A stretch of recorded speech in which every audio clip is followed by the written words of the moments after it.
एक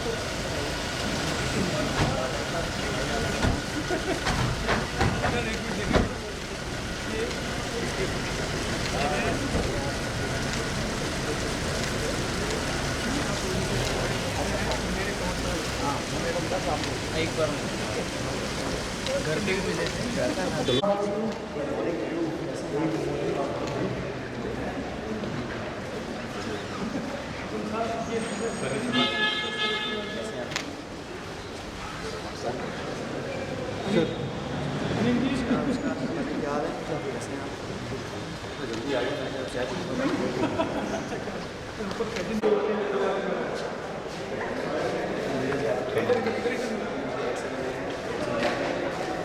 सर साथ में ही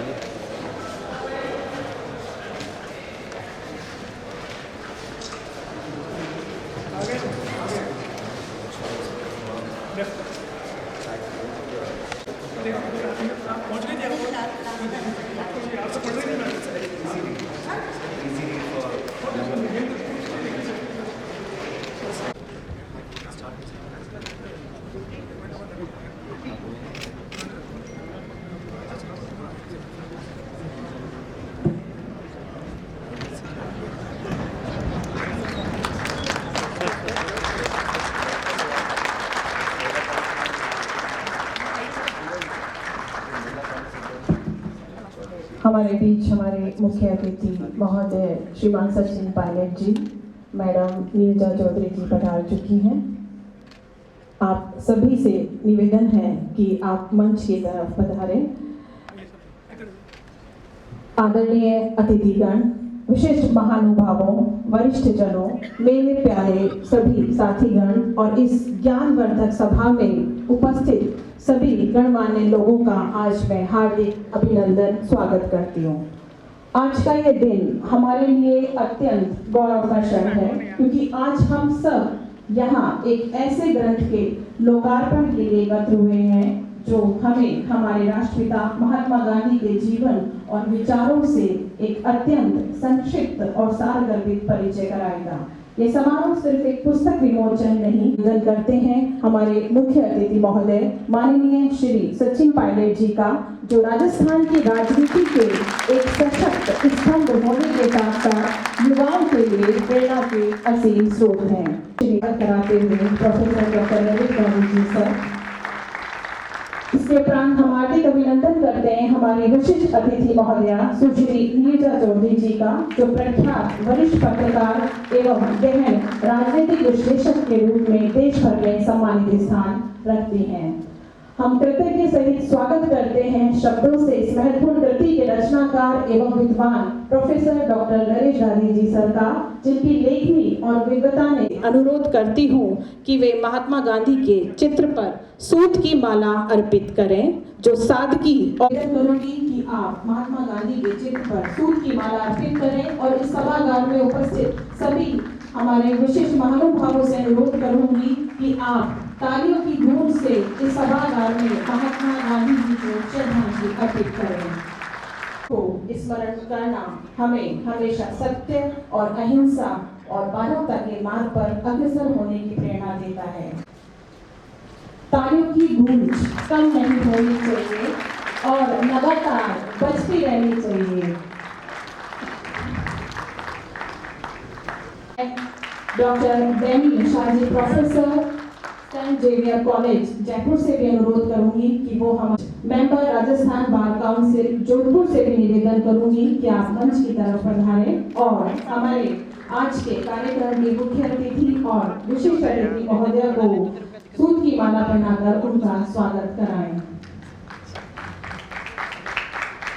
इसी श्रृंखला में मैं आशुतोष जी शर्मा जी से भी निवेदन करूंगी, आप एक प्रतिष्ठित शिक्षाविद हैं, आप मंच पर पधार कर श्रीमान सचिन जी पायलट और सुश्री नीरजा चौधरी जी का सम्मान पूर्वक अगली कड़ी में मैं आमंत्रित करना चाहूंगी हमारे जो फूल सिंह जी गुर्जर, प्रोफेसर फूल सिंह जी गुर्जर को प्रिंसिपल झालावाड़ गवर्नमेंट कॉलेज। स्वागत की अंतिम कड़ी में मैं एसपी गांधी जी, अधिवक्ता, राजस्थान प्रदेश कांग्रेस विचार विभाग के प्रतिनिधि से अनुरोध करूंगी कि आप हमारे आज के मुख्य अतिथि महोदय और विशिष्ट अतिथि महोदया का सूत की माला पहनाकर स्वागत करावें। आने चाहिए और ये सभागार इतना सच जाना चाहिए कि हमें लगे कि आज हम वास्तव में गांधी के जीवन के जो आदर्श हैं उनको याद करने के लिए एक बार पुनः यहाँ पर एकत्रित हुए हैं। आप सभी का हृदय से आभार। आपके इस स्नेहपूर्ण स्वागत ही इस पूरे समारोह की गरिमा को भी दैदीप्यमान भी किया है। आइए एक बार फिर गगनभेदी तालियों से हम हमारे मुख्य अतिथि एवं विशिष्ट अतिथि महोदय का स्वागत कराते।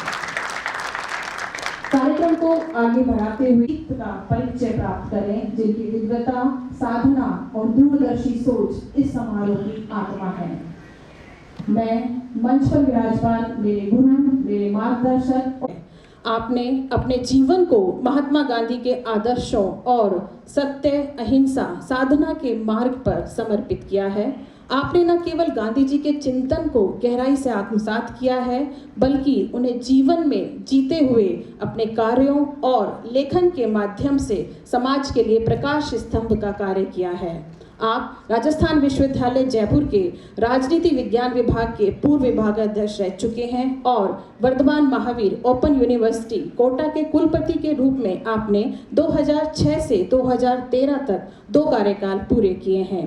विदेशों में भी आपने भारतीय चिंतन का परचम फहराया है।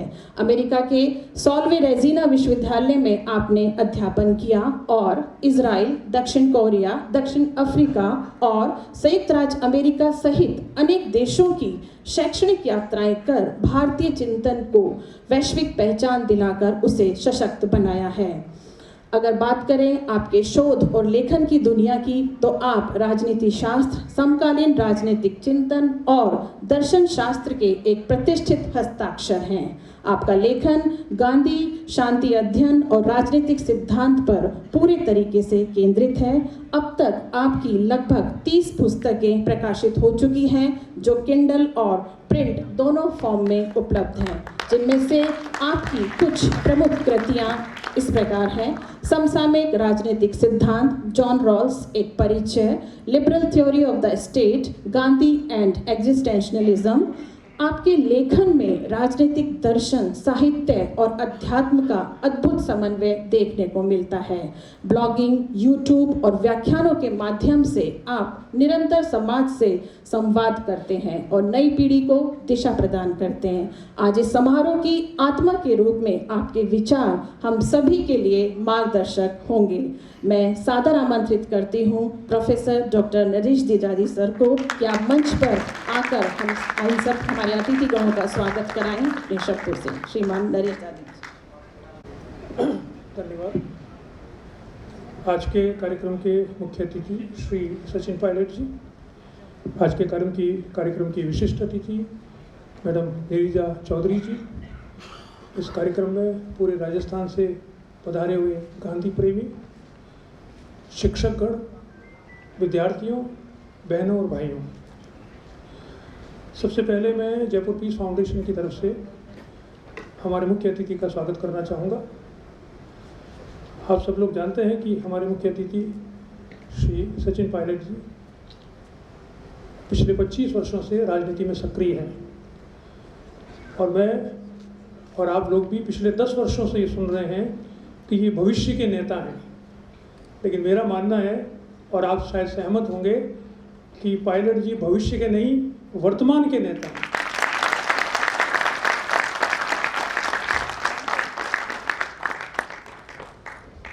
मनमोहन सिंह जी की जीवनी लिखते समय संजय बारू ने उसका टाइटल दिया था एक्सीडेंटल प्राइम मिनिस्टर।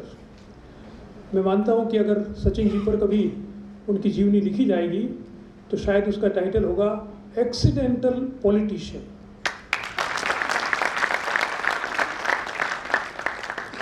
आप मंझे हुए राजनीतिज्ञ हैं, घुटे हुए राजनीतिज्ञ नहीं हैं। आपने राजनीति में प्रवेश एक दुर्घटना के फलस्वरूप किया जब आपके पिताजी का दुर्घटना में निधन हो गया था दुर्भाग्यवश, और आप उस समय तक राजनीति बिल्कुल नहीं जानते थे और आपको मजबूरी में राजनीति में आना पड़ा।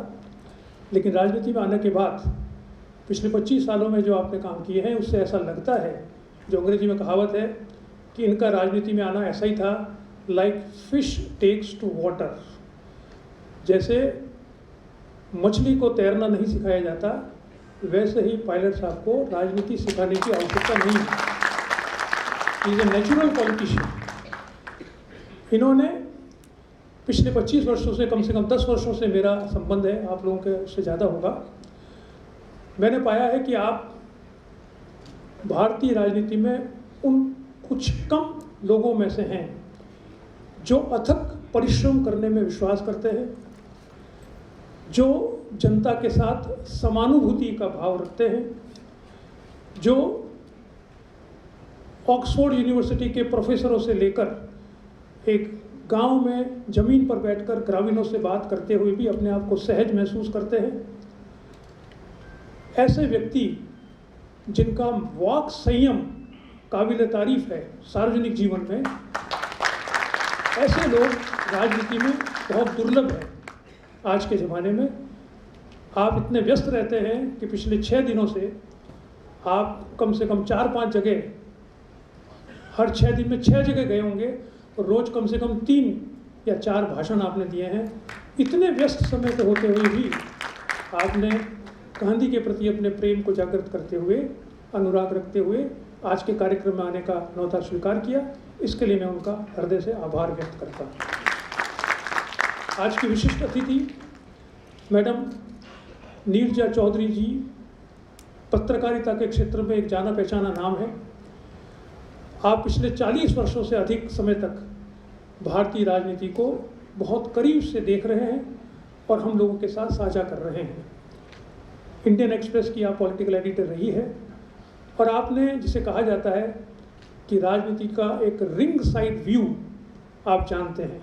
रिंग साइड व्यू का अर्थ होता है कि जो मुक्केबाज जहाँ लड़ते हैं वो रिंग बनी हुई होती है और उसके चारों तरफ जो पहली कतार में लोग बैठे होते हैं वो सबसे अच्छी प्रकार से देख पाते हैं कि मुक्केबाज क्या कर रहा है। आप पत्रिका के क्षेत्र में उस जगह पर रही है कि जो डिसीजन ले रहे हैं राजनीति में, वो इंदिरा गांधी जी से लेकर मनमोहन सिंह जी और मोदी जी तक, आपको इन सब की राजनीति के बारे में एक रिंग साइड व्यू रखती है। और इसका प्रमाण है आपकी हाल ही में आई हुई पुस्तक how the prime ministers decide. अगर आप में से बहुत से लोगों ने पढ़ी होगी और अगर नहीं पढ़ी हो तो मेरा आपसे अनुरोध है कि उसको ज़रूर पढ़ें। It is like a political thriller. आपको मालूम पड़ेगा कि बड़े बड़े लोग जो बड़े बड़े निर्णय लेते हैं, जिनसे हम सब लोग प्रभावित होते हैं, उसके पीछे की कहानी क्या है। आप 40-50 वर्षों से पत्रकारिता करते हुए भारतीय संविधान में वर्णित जो मूल्य हैं उनके प्रति प्रतिबद्ध है। समानता, स्वतंत्रता, प्रजातंत्र, सेक्युलरिज्म, और इसको ध्यान में रखते हुए हमने आपसे अनुरोध किया कि आप जयपुर आएँ और इस कार्यक्रम में शिरकत करें। मुझे बहुत खुशी है कि आपने हमारा अनुरोध स्वीकार किया और यहाँ पर पधारे। मैं आपका स्वागत करता हूँ। मैंने गांधी 35 वर्षों तक, 30 वर्षों तक कक्षाओं में पढ़ाया है। उसके बाद भी देश भर में मैं घूमा हूँ और गांधी के प्रति मेरा एक अनुराग है। एकेडमिक इंटरेस्ट के साथ साथ मेरा अनुराग भी है, क्योंकि आदमी वही पढ़ाता है जिसके प्रति प्रेम हो। मैंने ये पुस्तक क्यों लिखी? ये हिंदी अंग्रेजी दोनों में पुस्तक है। ये पुस्तक मुख्य रूप से जिसे जनरेशन जी कहा जाता है उनके लिए लिखी गई है। जो युवा पीढ़ी है, आज सब जगह पर ये चर्चा होती है कि युवा पीढ़ी गांधी से विमुख क्यों हो रही है। आप बात कीजिए युवा पीढ़ी से और उसको डिस्टोर्ट किया जा रहा है, वो अलग है। उसके अलावा भी युवा पीढ़ी से बात कीजिए तो उनको गांधी में आकर्षण नज़र नहीं आता। और इसका क्या कारण है? ये बड़े आश्चर्य की बात है मेरे लिए, क्योंकि गांधी ने जो सारा आंदोलन चलाया था वो आपको पता होना चाहिए, वो युवाओं के माध्यम से चलाया था। गांधी के जितने भी गांधी ने नए नेता तैयार किए, चाहे नेहरू हो, चाहे मौलाना आज़ाद हो, चाहे राजेंद्र बाबू हो, चाहे कृपलानी जी हो, चाहे जयप्रकाश नारायण जी हो, ये जितने भी नेता हैं, ये गांधी से 15-20 वर्ष छोटे थे, उन सबको वो सब गांधी से आकर्षित हुए और राष्ट्रीय आंदोलन में उन्हें हिस्सेदारी करी। तो जो गांधी राष्ट्रीय आंदोलन के समय युवाओं का लीडर था, वो आज युवाओं का लीडर क्यों नहीं हो रहा, इसके कारण को जानने के लिए मैंने ये पुस्तक लिखी है। इसके क्या कारण है, ये अगर समझे तो हमें मालूम पड़ेगा गांधी क्या है। इसका कारण यह है कि गांधी को भारत में अलग तरह से देखते हैं और दुनिया में गांधी को अलग तरह से देखा जाता है। भारत में हम गांधी को कैसे मानते हैं? हमारा गांधी, भारत का गांधी 1920 से आरंभ होता है। 1920 से 1947 तक का जो समय है उसको हम गांधी युग मानते हैं, क्योंकि 1920 में गांधी ने असहयोग आंदोलन की घोषणा करी 1 अगस्त 1920 को। तब गांधी ने कांग्रेस की सहमति नहीं ली थी, वो तब तक एक बहुत बड़े नेता अपने आप में बन चुके थे, और उन्होंने घोषणा करी कि 1 अगस्त 1920 से, जिस दिन दुर्भाग्यवश तिलक की मृत्यु हुई थी, हम असहयोग आंदोलन करेंगे। क्यों करेंगे और क्या होगा असहयोग आंदोलन? असहयोग आंदोलन का अर्थ है कि वो तब तक गांधी जी इस बात से कन्विंस्ड हो चुके थे कि अंग्रेजों का शासन किसी भी तरह भारत के लिए अच्छा नहीं है, आर्थिक रूप से, सामाजिक रूप से और राजनीतिक रूप से भी। तो उन्होंने कहा कि इनका बायकॉट किया जाए, नॉन कोऑपरेट किया जाए, असहयोग किया जाए। क्या असहयोग करें?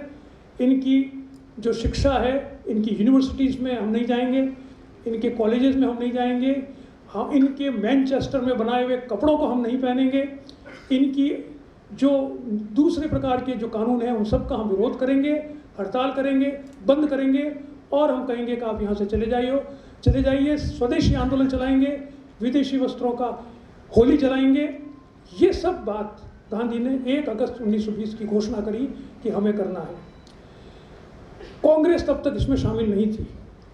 सितंबर में कलकत्ता में एक विशेष अधिवेशन बुलाया गया कांग्रेस का, जिसमें गांधी जी का ये प्रस्ताव रखा गया कि क्या कांग्रेस को अब इस नीति को अपनाना चाहिए, नॉन कोऑपरेशन को, या वही पुरानी नीति कि कांग्रेस को अंग्रेजों का विरोध करने के लिए पेटिशंस देते रहें, बहस करते रहें, वही अपनाना चाहिए।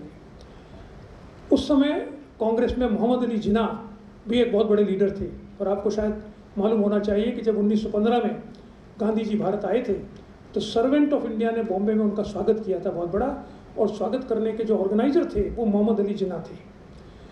1920 में सितंबर में कलकत्ता में जो कांग्रेस का अधिवेशन, विशेष अधिवेशन बुलाया गया, उसमें गांधी के प्रस्ताव पर बहस हुई और मेजोरिटी युवाओं की थी। उन सब ने गांधी के प्रस्ताव को स्वीकार किया, और जिन्ना जब बोलने को खड़े हुए तो उनको हूट किया गया, उनको बोलने नहीं दिया गया, और जिन्ना ने गुस्से में कहा कि ये क्या हो रहा है, ऐसे कोई देश को आज़ादी मिलेगी क्या? उन्होंने बहुत से डेलीगेशंस को पूछा, डेलीगेट्स को बाद में, कि ये आप गांधी की बात को सपोर्ट कर रहे हो, ये कह रहा है कि वस्त्रों को जलाया जाए, ये कह रहा है कि यूनिवर्सिटीज़ में पढ़ा नहीं जाए, ये कह रहा है सड़कों पर हड़ताल की जाए, इससे कोई देश आज़ाद होते हैं क्या? तो उन्होंने कहा साहब हमें नहीं पता देश आज़ाद होता है या नहीं होता, हमें पता है कि हमें गांधी में विश्वास है, गांधी में हमारा फेथ है, गांधी हमारे हित में ही काम करता है, इसलिए गांधी अगर कहते हैं कि हमें ये करना है तो हमें करना है। तब ये जुमला आया कि मजबूरी का नाम महात्मा गांधी है। हम गांधी की बात को समझ नहीं पा रहे हैं, लेकिन गांधी जी पर हमारा पूरे विश्वास है। ये लगभग वैसी बात है कि जैसे बच्चे 4वीं 5वीं कक्षा में, 3री कक्षा में पढ़ते हो, तो माँ बाप उनको समझाते हैं कि बच्चे इसको पढ़ाई करो, तुमको बड़े होकर कलेक्टर बनना है, तुमको बड़े होकर IAS बनना है, IPS बनना है, तुमको बड़े होकर ये बनना है। 5 साल में 5वीं क्लास 4वीं क्लास में पढ़ने वाले बच्चा ये नहीं समझ पाता है कि इस एग्ज़ाम को देने से कलेक्टर कैसे बनेंगे, लेकिन उसको अपने माँ बाप पर फेथ है कि माँ बाप मेरे हित में ही कुछ कह रहे होंगे, तो वो मन ना मानता है, उसकी लॉजिक समझ में नहीं आती है, लेकिन वो कहता है अभी क्या करें, मजबूरी का नाम माँ बाप है कि जो कह रहे हैं हमें मानना पड़ेगा, हमारे हित में ही कह रहे हैं। तो मजबूरी का नाम महात्मा गांधी को दी गई एक श्रद्धा का नाम है, मजाक का नाम नहीं है। जब जिन्ना ने कहा कि ये क्या कर रहे हैं, तो मजबूरी का नाम महात्मा गांधी है, इसलिए मैं इस कांग्रेस को छोड़ के चला जाता हूँ, और वो इंग्लैंड चले गए। 1920 के दिसंबर में जो रेगुलर सेशन कांग्रेस के होते थे नागपुर में हुए, उसमें इस प्रस्ताव को स्वीकार कर लिया गया, और ये जोड़ा गया कि अब से कांग्रेस का जो उद्देश्य है वो है पूर्ण स्वराज को प्राप्त करना, चाहे स्टेजेस में लिए जाए, और उसके लिए हम गांधी को पूर्ण शक्ति देते हैं कि वो इसको प्राप्त करने, इस उद्देश्य को प्राप्त करने के लिए जो करे हम उसके साथ हैं। उस 1920 के बाद से ये माना गया कि गांधी युग शुरू हो गया। देश में सबसे बड़ी ब्रिटिश सरकार से लड़ाई करने वाली जो संस्था थी वो कांग्रेस थी, और कांग्रेस के सबसे बड़े नेता गांधी उस समय स्थापित हो गए। अब कई बच्चे कहते हैं ये नेता कैसे थे, हम नहीं मानते। आपको मालूम होना चाहिए कि कोई नेता कौन होता है, उसको कौन मानता है। नेता वो नहीं होता जिसके पीछे लोग होते हैं, नेता वो होता है कि जिसके विरुद्ध लड़ाई लड़ रहा है वो उसको नेता मानता है या नहीं मानता। आप देखिए, राजस्थान में हमने देखा कि गुर्जर आंदोलन हुआ, और गुर्जर आंदोलन होने पर किसको नेता माना गया? भैंसला जी को नेता माना गया। कैसे माना गया? गुर्जर उसके कहने से नहीं माना गया। सरकार को जब भी बात करनी होती थी वो कि भैंसला जी को बुलाओ, इनको अगर हमने मना लिया तो गुर्जर आंदोलन खत्म हो जाएगा। He is the leader, so leader is recognised by the opponent, not by their followers. 1920 से 1947 तक अंग्रेज सरकार जब भी बात करना चाहती थी, भाई क्या करें, आप झगड़ा मत करो, ये मत करो, तो क्या कहते थे? गांधी जी से मिलो। 1920 से 1947 तक 7 वाइसराय आए, और 7 वाइसराय ने दिल्ली में आने के बाद सबसे पहले ये पूछा कि भाई गांधी जी से कैसे मिला जाए। गांधी जी से सबसे पहले बात करनी, मुझे समझ में आएगा। नेहरू जी जब जेल में थे तो उनके पास इंग्लैंड से उनके एक मित्र का चिट्ठी आई। उसने कहा कि मैं 1940 के बाद करीब बात है, तो उन्होंने कहा कि मैं भारत को जानना चाहता हूँ, आप मुझे बताइए मैं भारत में कहाँ पर जाऊँ और किन किन लोगों से मिलूँ, जिससे मुझे मालूम हो कि भारत क्या चाहता है, ये क्यों लड़ाई कर रहा है अंग्रेज़ों से। तो नेहरू ने उस पत्र का जवाब दिया। उसने कहा कि मिस्टर, आपको कहीं जाने की ज़रूरत नहीं है, आप सीधे वर्धा चले जाइए और 7 दिन महात्मा गांधी के आश्रम में रहिए, और 7 दिन में आपको मालूम पड़ जाएगा कि भारत जो चाहता है वो वही है जो गांधी चाहता है। गांधी को मालूम है कि भारत क्या चाहता है, इसलिए हम भी गांधी के कई बातों को समझते नहीं हैं, हम विरोध करते हैं, लेकिन फिर भी कहते हैं भाई गांधी जी ने कहा, इनको ज़्यादा पता है, क्योंकि दुनिया इनकी बात मानती है। 1955 में डेली गार्जियन जो अंग्रेजी का अखबार है इंग्लैंड का, उसका एक संवाददाता भारत में आया। उसने नेहरू जी से बात की। उसने कहा, नेहरू जी एक बात बताइए कि गांधी ने 1934 में कांग्रेस छोड़ दी थी, और आप तब तक बहुत सारे लोग हो, नेहरू, पटेल, राजेंद्र प्रसाद, राजगोपालाचारी, मौलाना आजाद, कृपलानी, ये सब बड़े बड़े नेता हैं, इन सबको मालूम है कि क्या करना चाहिए, तो आप लोग फिर भी किसी निर्णय को लेने से पहले वर्धा क्यों जाते हो, गांधी जी से क्यों मिलते हो, उनकी सलाह क्यों लेते हो, जबकि आप स्वयं सक्षम है, वो तो कुछ करते ही नहीं, वो तो उसमें आश्रम में रहते हैं। तो नेहरू ने कहा कि आप जो कहते हो बिल्कुल सही है, हम सब पढ़े लिखे, हम सब बड़े महान लोग हैं, लेकिन हम में और गांधी में एक बहुत बड़ा अंतर है जिसको हम पाट नहीं पा रहे हैं, और वो अंतर यह है कि जब हम किसी बात के लिए कहते हैं तो जनता हमको शंकालु दृष्टि से देखती है कि ये सही कह रहे हैं कि नहीं कह रहे हैं, और जब गांधी जिस बात को कहता है तो सब कहते हैं बिल्कुल सही कह रहा है, हम इसके साथ चलेंगे। गांधी अगर कहता है कि हड़ताल करनी है तो लोग हड़ताल पर चले जाएंगे, गांधी कहता है हड़ताल नहीं करनी है तो नहीं करेंगे। 1922 का किस्सा आपको पता है, चौरी चौरा में जब वायलेंस हो गई तो गांधी को 7 दिन बाद मालूम पड़ा, तो उसने कहा मैं इसको स्थगित करता हूँ। कांग्रेस के सारे नेता इसके विरोध में थे, कई नेता जेल में थे, कई बाहर थे। आज भी इस प्रकार की बात की जाती है कि साहब ये पीक पर पहुंच चुका है आंदोलन, आप इसको वापस मत लो, एक छोटी सी घटना हो गई है उसको आप पूरे देश पर क्यों लागू कर रहे हो। तो गांधी ने कहा कि मेरे लिए छोटी घटना नहीं है, मेरे लिए अहिंसा बहुत महत्वपूर्ण है, और अगर आप लोग इस आंदोलन को आगे चलाना चाहते हो तो चलाइए, मैं मना नहीं कर रहा हूँ। किसी नेता की हिम्मत नहीं थी कि वो उस आंदोलन को आगे चला पाता। क्यों? क्योंकि उनको मालूम था कि सिर्फ गांधी की बात को जनता समझती है, हमारी बात को नहीं। तो 1920 के बाद में गांधी ने लड़ाई लड़ने के लिए उसने 3 बड़े आंदोलन किए। 1920 का नॉन कोऑपरेशन, 1930 का सॉल्ट मार्च और 1942 का भारत छोड़ो। लेकिन आप देखिए इन 3 के बीच में जनता राजनीतिक कार्यों में कैसे जुड़ी रहे, उसकी उसने नवीन तकनीक निकाली। और वो नवीन तकनीक क्या थी जो 1920 से उसने शुरुआत की कि अगर हमको अंग्रेजों शासन को इकोनॉमिकली वीक करना है तो मैनचेस्टर से जो कपड़े आते हैं उसको लेना बंद करें। जब गांधी 1931 में इंग्लैंड गए थे तो मैनचेस्टर गए और वहाँ के कर्मचारी से कहा मैं आपसे माफ़ी मांगता हूँ कि हमने आपके कपड़ों को बाइकआउट किया था, लेकिन वो हमारे लिए ज़रूरी था, नहीं तो हम जीवित नहीं बचते। तो जब कपड़ों का बाइकआउट बाहर का करेंगे तो हम क्या पहनेंगे? तो हमको खादी, अपने स्वदेशी आंदोलन चालू किया, हमको खादी पहननी है। खादी कैसे बनेगी? कि हम खुद ही चरखे काटेंगे। गांधी 1918 से पहले उन्होंने चरखे को देखा तक नहीं था। 1920 से पहले उन्होंने कभी खादी नहीं पहनी थी। उन्होंने खादी और चरखा और वैष्णव जन तो तेने कहिए, सुबह शाम कीर्तन करना, स्वच्छता, जो बहुत सारे कार्यक्रम गांधी ने शुरू किए, वो सारे कार्यक्रम इसलिए किए कि उन सब की उसने एसोसिएशंस बनाई। खादी की एसोसिएशन, ग्राम स्वराज की एसोसिएशन, उद्योग, कुटीर उद्योगों की एसोसिएशन, चरखा संघ, बहुत सारे ऐसे एसोसिएशन बनाई जो कि पॉलिटिकल नहीं थे। सबका प्रस्ताव कांग्रेस से पारित कराया, लेकिन उन सबको कांग्रेस से बाहर एक नॉन पॉलिटिकल एसोसिएशन की तरफ से बनाया गया। इसलिए बनाया गया कि जब जब लोग राजनीतिक कार्यों से ऊब जाए या कोई राजनीतिक प्रश्न नहीं हो तो बाहर जाकर वो अपना ये सामाजिक आर्थिक कार्य करते रहे। और जब जरूरत हो कांग्रेस को, जब लड़ने की जरूरत हो राजनीति में, तब वो सब एक साथ उसमें आ जाए, जैसा कि 1930 में उन्होंने किया, जैसा कि 1942 में उन्होंने किया। आपको जानकर आश्चर्य होगा कि गांधी की ये जो टेक्निक थी, इसको आरएसएस के जिन्होंने शुरू किया, हेडगेवार जी, उन्होंने पहचाना। 1920 में हेडगेवार ने हिस्सा लिया था नॉन कॉपरेशन मूवमेंट में, फिर वो छोड़ के चले गए। उनको ये बात समझ में आई कि अगर राजनीति भी करनी है तो पहले समाज के सभी पक्षों की अलग अलग जगह पर आप लोगों को भेजिए, उनकी योजनाएं बनाइए, उनकी एसोसिएशन बनाइए, और जब राजनीति की आवश्यकता हो तब उनको सबको अपने साथ ले लीजिए। आज भी जो चुनाव होते हैं तो कई बार हम कहते हैं, कांग्रेस ये कहती है कि हम हार गए क्योंकि आरएसएस बहुत सक्रिय था। आरएसएस सक्रिय था, वो जितनी भी एसोसिएशन बनी हुई है, वनवासी और शिक्षकों की, जितनी भी एसोसिएशन हैं, वो चुनाव के समय उनको अपील की जाती है, कभी बीजेपी खतरे में, सब लोग आ जाओ, तो सब लोग आ जाते हैं। कांग्रेस ने वो बात छोड़ दी।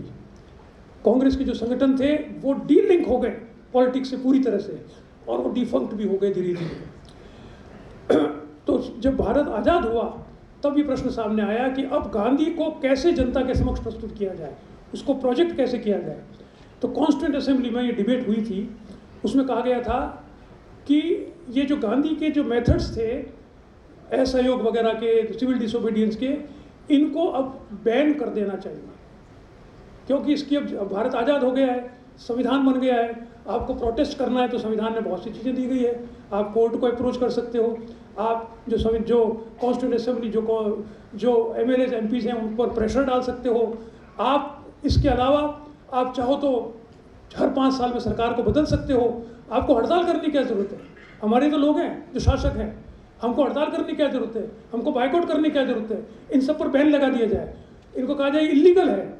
ये बहस हुई कॉन्स्टिट्यूंट असेंबली में, तब कुछ लोगों ने कहा नहीं, ऐसा करना स्वतंत्रता का हनन होगा, शायद लोग ऐसा नहीं करेंगे अब, क्योंकि उनके पास बहुत से मेथड हैं सरकार के विरुद्ध अपने मत प्रकट करने का। इसलिए कहा कि फिर गांधी का क्या करें, तो कहा गांधी को प्रोजेक्ट करो कि राजनीतिक जो उसका पक्ष है उसको अलग कर दो, और जो दूसरा पक्ष है, जो कंस्ट्रक्टिव प्रोग्राम गांधी ने बताया था, उस कंस्ट्रक्टिव प्रोग्राम को जनता तक पहुंचाया जाए। तो पूरे देश में गांधी भवन बने, विश्वविद्यालयों में गांधी संस्थान बने, कहीं गांधी म्यूजियम बने, गांधी की स्टैचू लगाए गए। 2 अक्टूबर को राष्ट्रीय पर्व बनाया गया, तो जैसे क्योंकि हम सब लोग धार्मिक व्यक्ति हैं तो हम कहते हैं राम की जन्माष्टमी मना रहे हैं, शिव जी का त्यौहार मना रहे हैं, महावीर जयंती मना रहे हैं, तो हमने कहा गांधी जयंती भी होनी चाहिए। तो हम सब लोग 2 अक्टूबर को गांधी जयंती मनाने लगे। उसमें क्या करें कि सब बैठ जाएं, पीछे गांधी की फ़ोटो लगा लें, चरखा लेके बैठ जाएं, खादी पहन लें, और फिर कहे वैष्णव जन तो तेने कहिए, और अगर कोई हमको थप्पड़ मारने को आए तो हम अपना दूसरा गाल भी उसको दे दें। शांति बनाए रखें। अब आप बताइए, ये पिछले 70 वर्षों से किया गया, और इसमें एक पार्टी ने नहीं किया, सारी पार्टी जिसमें सम्मिलित है, सब इस पर सहमत है। कोई ये गांधी की जो एक्टिविटीज़ है, इसमें न तो कम्युनिस्ट इस पर उंगली उठाते कि गलत कर रहे, न भाजपा गलत कहती है, न कांग्रेस तो कहती नहीं है। क्यों? क्योंकि गांधी इनको डिस्टर्ब नहीं करता, गांधी सत्ता को चैलेंज नहीं करता। तो ये सब इस बात से सहमत हैं कि गांधी को ऐसे प्रोजेक्ट किया जाए। ये भारत के अंदर गांधी का प्रोजेक्शन था। अब आप सोचिए कि जो आज की जनरेशन है, जो रात भर खड़ी रहती है आईफोन 17 लेने के लिए, वो क्या ऐसे गांधी को स्वीकार करेगी? वो मानेंगे तो बूढ़ों का काम है। अभी भी सर्वोदय सम्मेलन चलाए जाते हैं, सर्वोदय प्रशिक्षण कार्यक्रम होते हैं कि हम गांधी के विचारों को फैला रहे हैं। क्या फैला रहे हैं कि आप चले जाइए वर्धा में, 7 दिन कुछ 10-15 बच्चों को बुला लीजिए और कहेंगे गांधी जी ने जो आश्रम में किया था वो करेंगे, जो कंस्ट्रक्टिव वर्क है वो करेंगे। क्या करेंगे? सुबह उठ के झाड़ू लगाएंगे। क्या करेंगे? हम अपना खाना खुद बनाएंगे, अपने कपड़े खुद धोएंगे, शाम को वैष्णव जन तो तैने कहिए, हम श्रमदान करेंगे और फिर कहेंगे हमने गांधी का बहुत बड़ा काम किया है। वो ये भूल जाते हैं क्योंकि हमको भुलाया गया है कि गांधी ने ये सब काम इसलिए किए थे जिससे कि इनका उपयोग राजनीति में किया जा सके और राजनीतिक लड़ाई में इसका उपयोग हो सके। लेकिन आज हमने कहा इनका उपयोग राजनीति से इसका कोई संबंध नहीं है कि राजनीति के लिए तो चुनाव में वोट दे दो, मत दो, ये अलग चीज़ है। अगर ये अलग चीज़ है तो युवा इससे प्रभावित नहीं होंगे। ये भारत में गांधी का प्रोजेक्शन किया गया, लेकिन दुनिया में गांधी को ऐसा नहीं माना जाता। आप भारत आज दुनिया में 195 देश हैं, जिसमें 193 देश यूएनओ के सदस्य हैं, दो आधे देश हैं, आधे सदस्य हैं फिलीपींस और वेटिकन। तो 195 रिकॉग्नाइज्ड कंट्रीज़ हैं। उन 195 कंट्रीज में से 102 देशों में गांधी का स्टेचू लगा हुआ है। ये कैलकुलेट किया गया कि सिवाय जीसस क्राइस्ट के, जो कि बहुत बड़े धर्म का बहुत बड़ा व्यक्ति था, उसके स्टेचू शायद गांधी से ज़्यादा जगह पर हैं, लेकिन किसी दूसरे व्यक्ति का स्टेचू इतने नहीं लगे हैं। तो क्या 102 देशों में जो स्टेचू लगाए गए हैं वो इसलिए लगाए गए हैं कि गांधी खादी पहनता था, कि गांधी चरखा काटता था, कि गांधी वैष्णव जन तो तैने कहिए गाता था? उनको ये बताने की क्या करता था।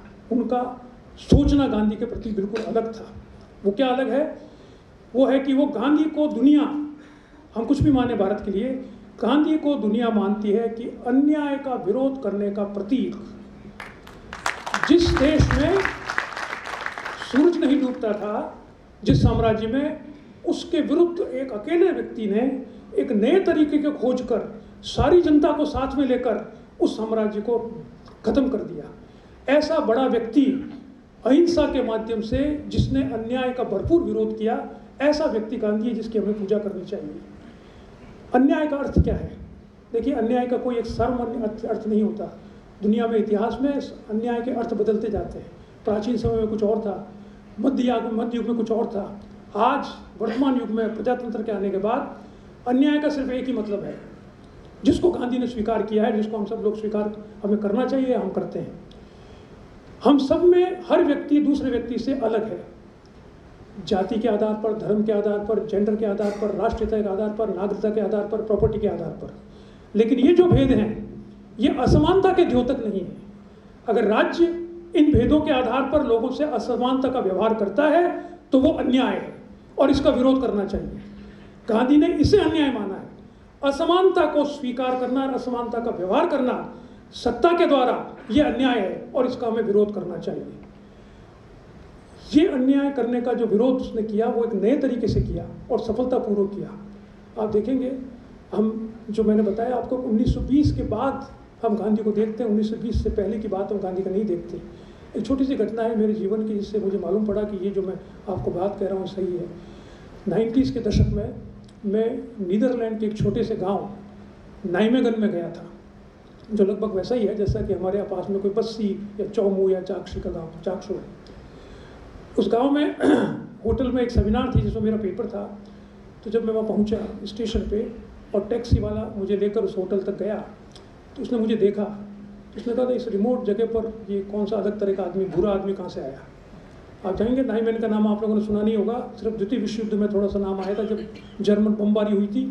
और 1977 में एक फिल्म बनी है, ए ब्रिज टू फार, जो रिचर्ड एटनबरो ने बनाई थी। वो उस नाइमेगन के ऊपर जो पुल बना हुआ था उस पर बनाई, जिसके कारण वो गाँव लोगों ने पहचाना।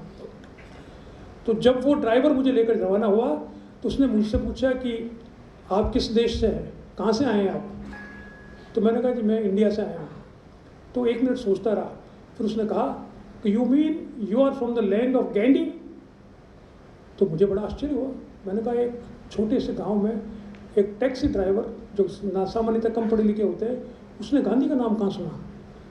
उसने ये नहीं कहा कि आप इंडिया से आए हो तो जहाँ ताजमहल है, उसने ये नहीं कहा कि आप इंडिया से आओ जहाँ हिमालय है, उसने ये नहीं कहा कि आप इंडिया से आओ जहाँ गंगा बहती है, उसने ये नहीं कहा कि इंडिया से आए हो जहाँ पर जादूगर बांस पे चढ़ के गायब हो जाते हैं, जहाँ पर हाथी होते हैं। उसने कहा आप इंडिया से आए हो तो आप गांधी के देश से आए हो।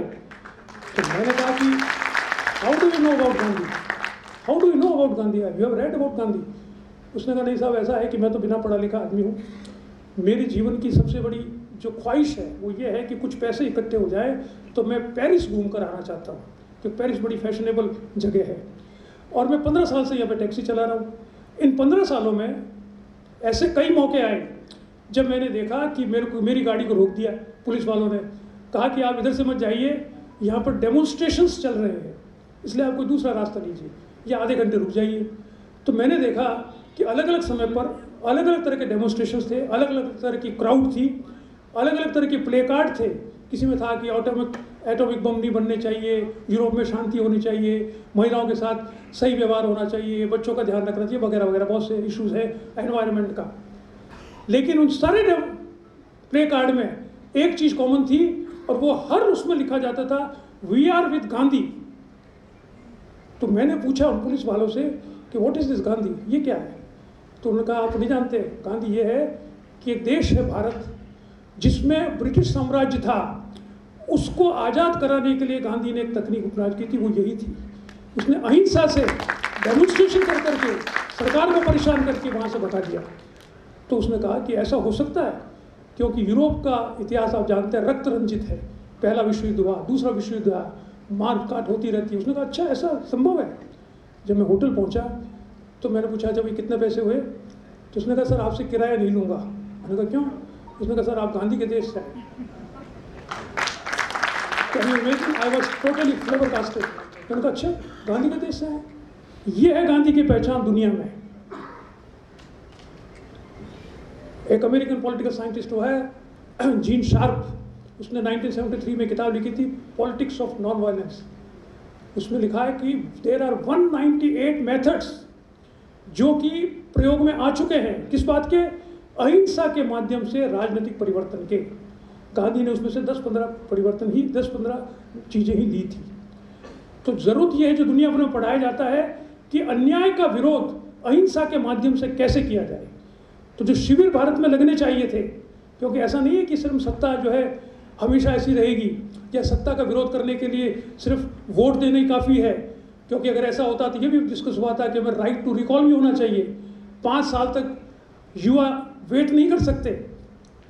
हम बूढ़े लोग, हमारी जनरेशन के लोग हैं, हम तो मानते हैं भाई कुछ करने से कुछ नहीं होता, दुनिया बदलती नहीं है। लेकिन युवा ऐसा नहीं मानते। आपने अभी देख लिया है, काठमांडू में देख लिया आपने, बांग्लादेश में देख लिया आपने, अरब देशों में देखा है। युवा मानते हैं कि हम परिवर्तन कर सकते हैं और करना चाहिए।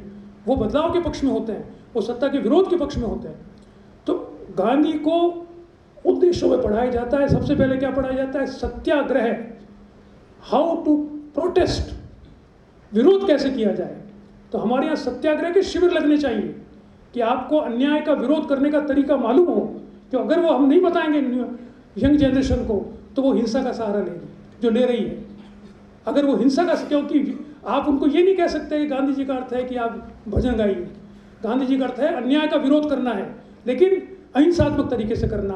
और कैसे करना है उसके ये 198 तरीके जिनको आप पढ़ सकते हैं। तो हमारी जो गलती है कि युवा आज नहीं जानते गांधी को, उसमें गलती युवाओं की नहीं है, हमारी गलती है, हमारी जनरेशन की गलती है कि हमने गांधी को प्रोजेक्ट किया कि राजनीति को अलग कर दो, इसको सिर्फ सामाजिक कार्यों के लिए रखो। और इसमें सारे दल सहमत है कि इससे हमको डिस्टर्बेंस नहीं होता, हमको कोई खतरा नहीं है गांधी को पढ़ने से। लेकिन मेरा मानना है कि हमको गांधी को उसी तरीके से पढ़ाना चाहिए जिस तरीके से गांधी ने अपना जीवन जिया था। वो अन्याय के विरुद्ध लड़ाई लड़ी थी, और ये सारे काम जो उसने किए थे वो इसीलिए किए थे जिससे कि वो उस लड़ाई में और ज़्यादा अच्छा योगदान दे सके। अंत में मैं सिर्फ एक बात कह के अपनी बात को विराम दूंगा। जब गांधी की मृत्यु हुई तो बहुत से कागज़ पाए गए थे। उसमें एक में उन्होंने लिखा था भाई, अगर बहुत से लोग सवाल पूछते थे तो पूछा गया था साहब हमें कैसे मालूम पड़े कि हम सही कर रहे हैं गलत कर रहे हैं किसी निर्णय, क्योंकि निर्णय कैसे लें।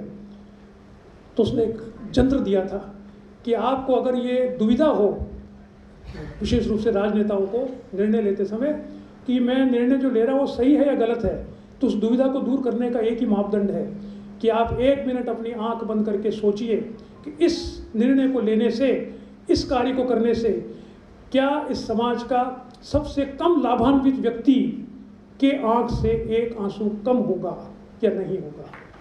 अगर कम होगा तो वो सही निर्णय है, अन्यथा वो निर्णय सही नहीं है। आप सब पधारे, इसके लिए बहुत बहुत धन्यवाद।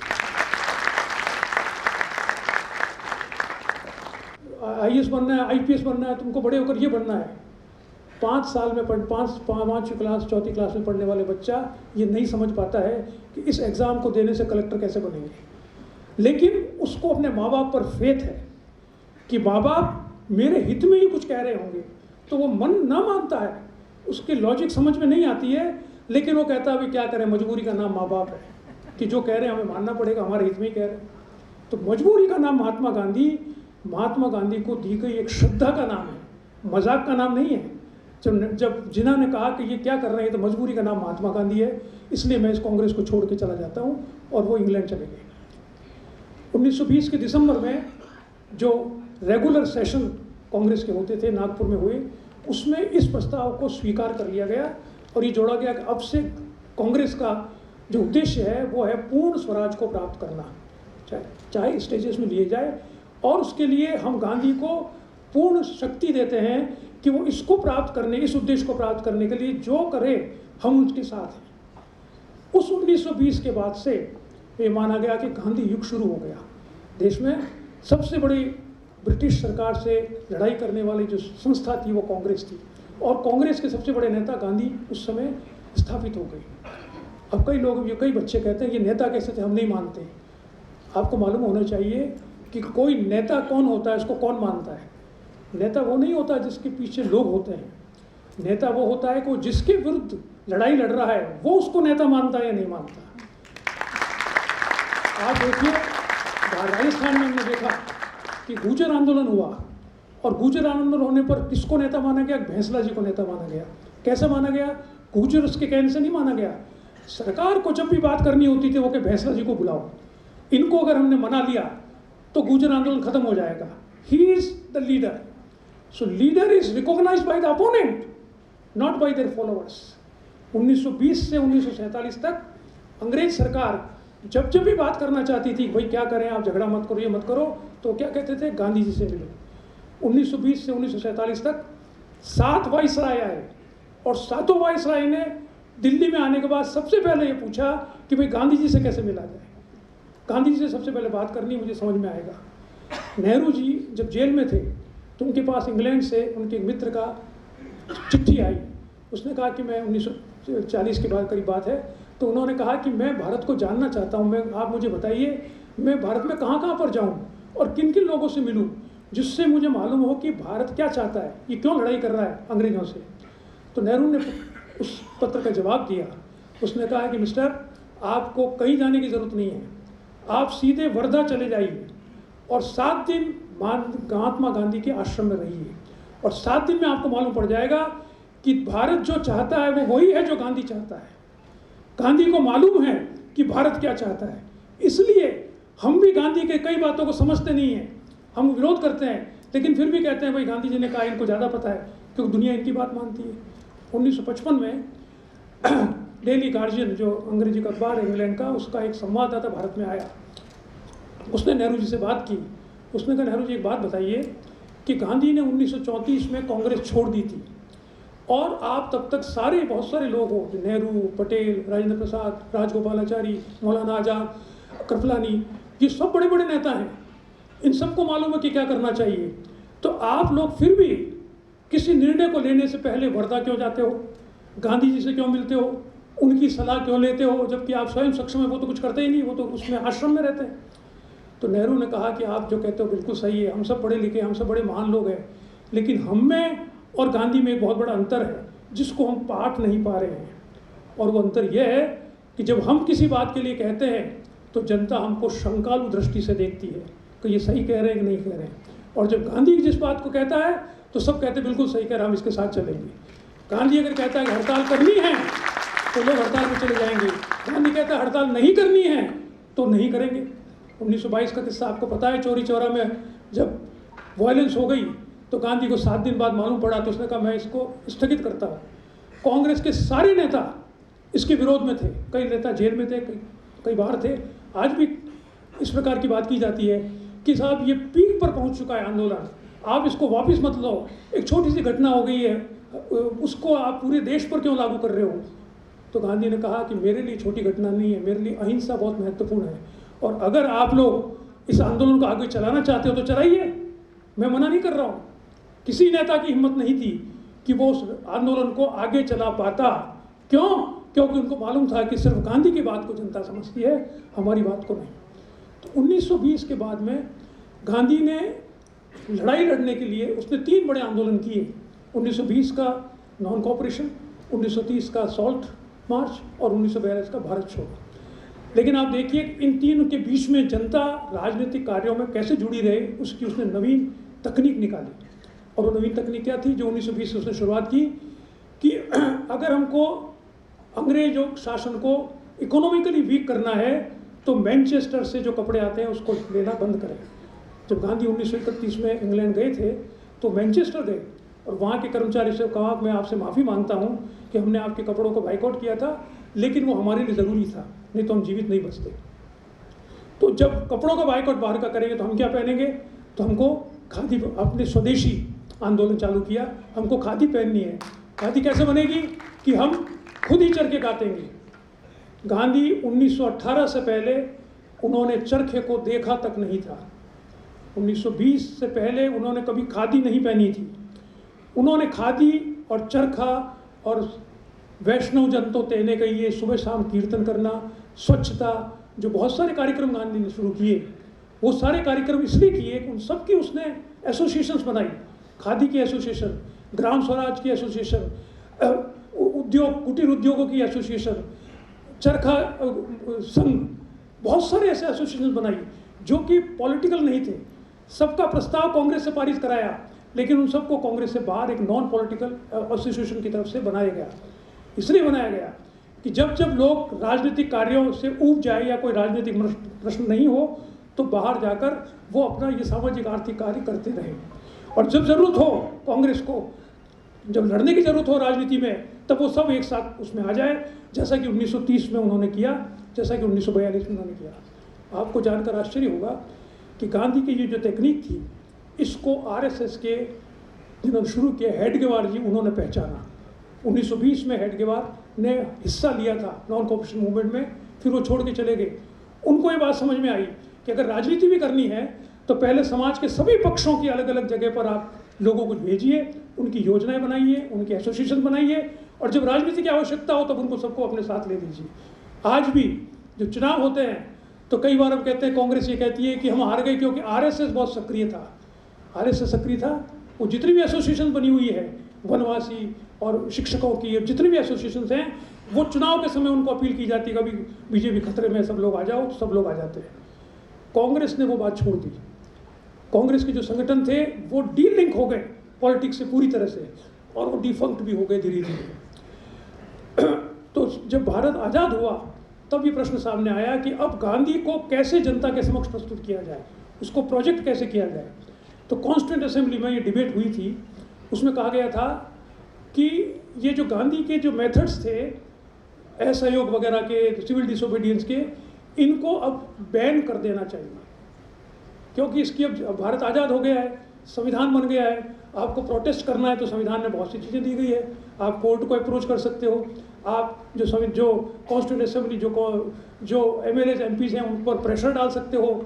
आप इसके अलावा आप चाहो तो हर 5 साल में सरकार को बदल सकते हो। आपको हड़ताल करने की क्या ज़रूरत है? हमारे तो लोग हैं जो शासक हैं, हमको हड़ताल करने की क्या ज़रूरत है? हमको बाइकआउट करने की क्या ज़रूरत है? इन सब पर बैन लगा दिया जाए, इनको कहा जाए इलीगल है। ये बहस हुई कॉन्स्टिट्यूंट असेंबली में, तब कुछ लोगों ने कहा नहीं, ऐसा करना स्वतंत्रता का हनन होगा। शायद लोग ऐसा नहीं करेंगे अब, क्योंकि उनके पास बहुत से मेथड हैं सरकार के विरुद्ध अपने मत प्रकट करने का। इसलिए कहा कि फिर गांधी का क्या करें, तो कहा गांधी को प्रोजेक्ट करो कि राजनीतिक जो उसका पक्ष है उसको अलग कर दो, और जो दूसरा पक्ष है, जो कंस्ट्रक्टिव प्रोग्राम गांधी ने बताया था, उस कंस्ट्रक्टिव प्रोग्राम को जनता तक पहुंचाया जाए। तो पूरे देश में गांधी भवन बने, विश्वविद्यालयों में गांधी संस्थान बने, कहीं गांधी म्यूजियम बने, गांधी की स्टैचू लगाए गए। 2 अक्टूबर को राष्ट्रीय पर्व बनाया गया। तो जैसे हम, क्योंकि हम सब लोग धार्मिक व्यक्ति हैं, तो हम कहते हैं राम की जन्माष्टमी मना रहे हैं, शिव जी का त्यौहार मना रहे हैं, महावीर जयंती मना रहे हैं, तो हमने कहा गांधी जयंती भी होनी चाहिए। तो हम सब लोग 2 अक्टूबर को गांधी जयंती मनाने लगे। उसमें क्या करें कि सब बैठ जाएं, पीछे गांधी की फ़ोटो लगा लें, चरखा लेके बैठ जाए, खादी पहन लें, और फिर कहे वैष्णव जन तो तेने कहिए, और अगर कोई हमको थप्पड़ मारने को आए तो हम अपना दूसरा गाल भी उसको दे दें। शांति बनाए रखें।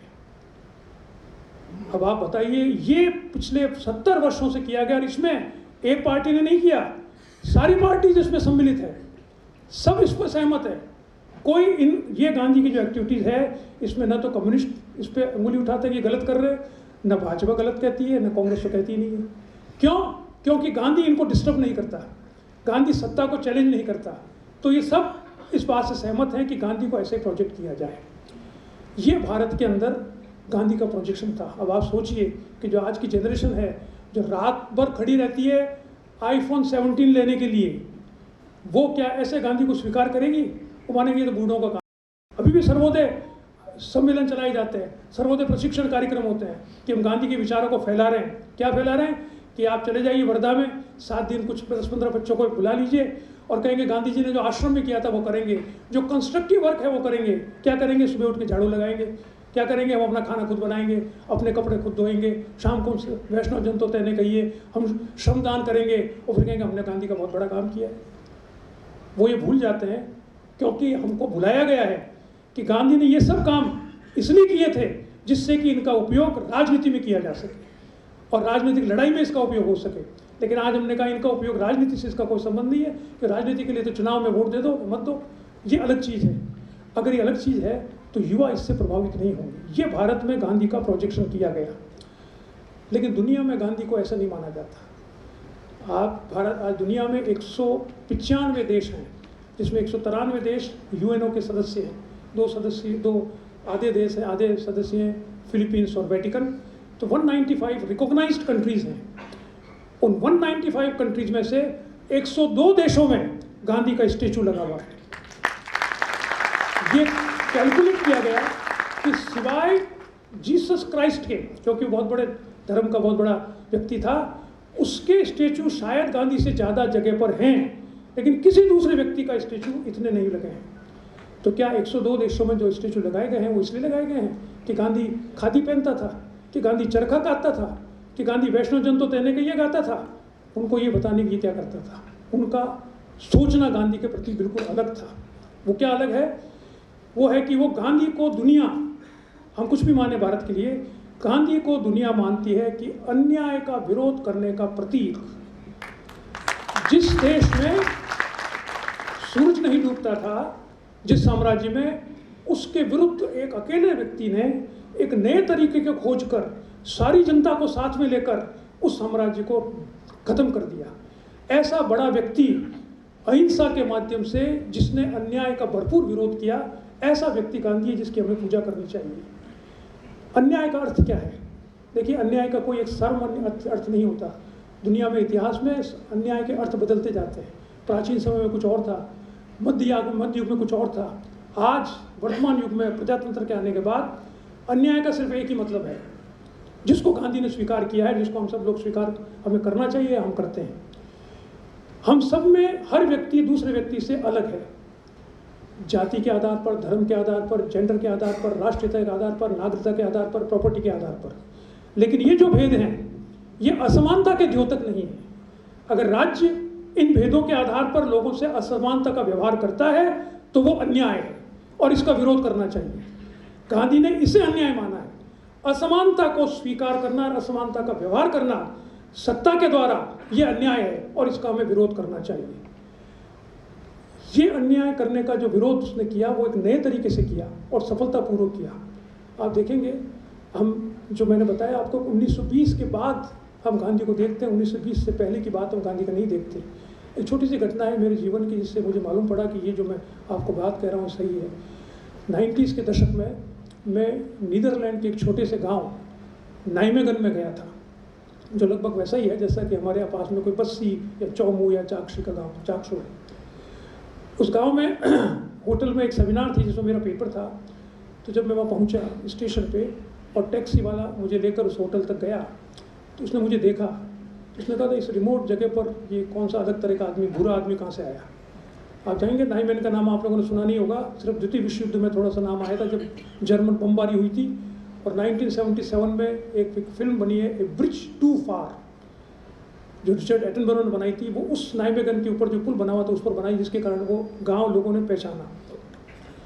तो जब वो ड्राइवर मुझे लेकर रवाना हुआ तो उसने मुझसे पूछा कि आप किस देश से हैं, कहाँ से आए हैं आप? तो मैंने कहा कि मैं इंडिया से आया हूँ। तो 1 मिनट सोचता रहा, फिर उसने कहा कि you mean you are from the land of Gandhi? तो मुझे बड़ा आश्चर्य हुआ।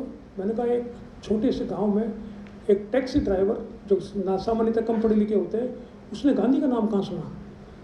उसने ये नहीं कहा कि आप इंडिया से आए हो तो जहाँ ताजमहल है, उसने ये नहीं कहा कि आप इंडिया से आओ जहाँ हिमालय है, उसने ये नहीं कहा कि आप इंडिया से आओ जहाँ गंगा बहती है, उसने ये नहीं कहा कि इंडिया से आए हो जहाँ पर जादूगर बांस पे चढ़ के गायब हो जाते हैं, जहाँ पर हाथी होते हैं। उसने कहा आप इंडिया से आए हो तो आप गांधी के देश से आए हो। तो मैंने कहा कि how do you know about Gandhi, how do you know about Gandhi, you have read about Gandhi? उसने कहा नहीं साहब, ऐसा है कि मैं तो बिना पढ़ा लिखा आदमी हूँ, मेरे जीवन की सबसे बड़ी जो ख्वाहिश है वो ये है कि कुछ पैसे इकट्ठे हो जाए तो मैं पेरिस घूम कर आना चाहता हूँ, क्योंकि पेरिस बड़ी फैशनेबल जगह है। और मैं 15 साल से यहाँ पे टैक्सी चला रहा हूँ। इन 15 सालों में ऐसे कई मौके आए जब मैंने देखा कि मेरी गाड़ी को रोक दिया पुलिस वालों ने, कहा कि आप इधर से मत जाइए, यहाँ पर डेमोन्स्ट्रेशंस चल रहे हैं, इसलिए आप कोई दूसरा रास्ता लीजिए या आधे घंटे रुक जाइए। तो मैंने देखा कि अलग अलग समय पर अलग अलग तरह के डेमोन्स्ट्रेशंस थे, अलग अलग तरह की क्राउड थी, अलग अलग तरह के प्ले कार्ड थे। किसी में था कि एटॉमिक बम नहीं बनने चाहिए, यूरोप में शांति होनी चाहिए, महिलाओं के साथ सही व्यवहार होना चाहिए, बच्चों का ध्यान रखना चाहिए, वगैरह वगैरह बहुत से इश्यूज है एनवायरनमेंट का। लेकिन उन सारे प्ले कार्ड में एक चीज़ कॉमन थी, और वो हर उसमें लिखा जाता था वी आर विद गांधी। तो मैंने पूछा उन पुलिस वालों से कि व्हाट इज़ दिस गांधी, ये क्या है? तो उन्होंने कहा आप नहीं जानते, गांधी ये है कि एक देश है भारत जिसमें ब्रिटिश साम्राज्य था, उसको आज़ाद कराने के लिए गांधी ने एक तकनीक अपनाज की थी, वो यही थी।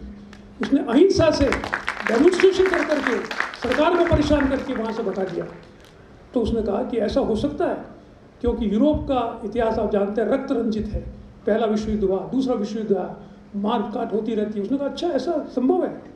जब मैं होटल पहुँचा तो मैंने पूछा जब ये कितने पैसे हुए? तो उसने कहा सर आपसे किराया नहीं लूँगा। मैंने कहा क्यों? उसने कहा सर आप गांधी के देश से आए। I was totally flabbergasted. मैंने कहा अच्छा गांधी के देश से आए, ये है गांधी की पहचान दुनिया में। एक अमेरिकन पॉलिटिकल साइंटिस्ट वो है जीन शार्प, उसने 1973 में किताब लिखी थी पॉलिटिक्स ऑफ नॉन वायलेंस। उसमें लिखा है कि देयर आर 198 मेथड्स जो कि प्रयोग में आ चुके हैं, किस बात के? अहिंसा के माध्यम से राजनीतिक परिवर्तन के। गांधी ने उसमें से 10-15 परिवर्तन ही 10-15 चीज़ें ही दी थी। तो ज़रूरत यह है जो दुनिया भर में पढ़ाया जाता है कि अन्याय का विरोध अहिंसा के माध्यम से कैसे किया जाए।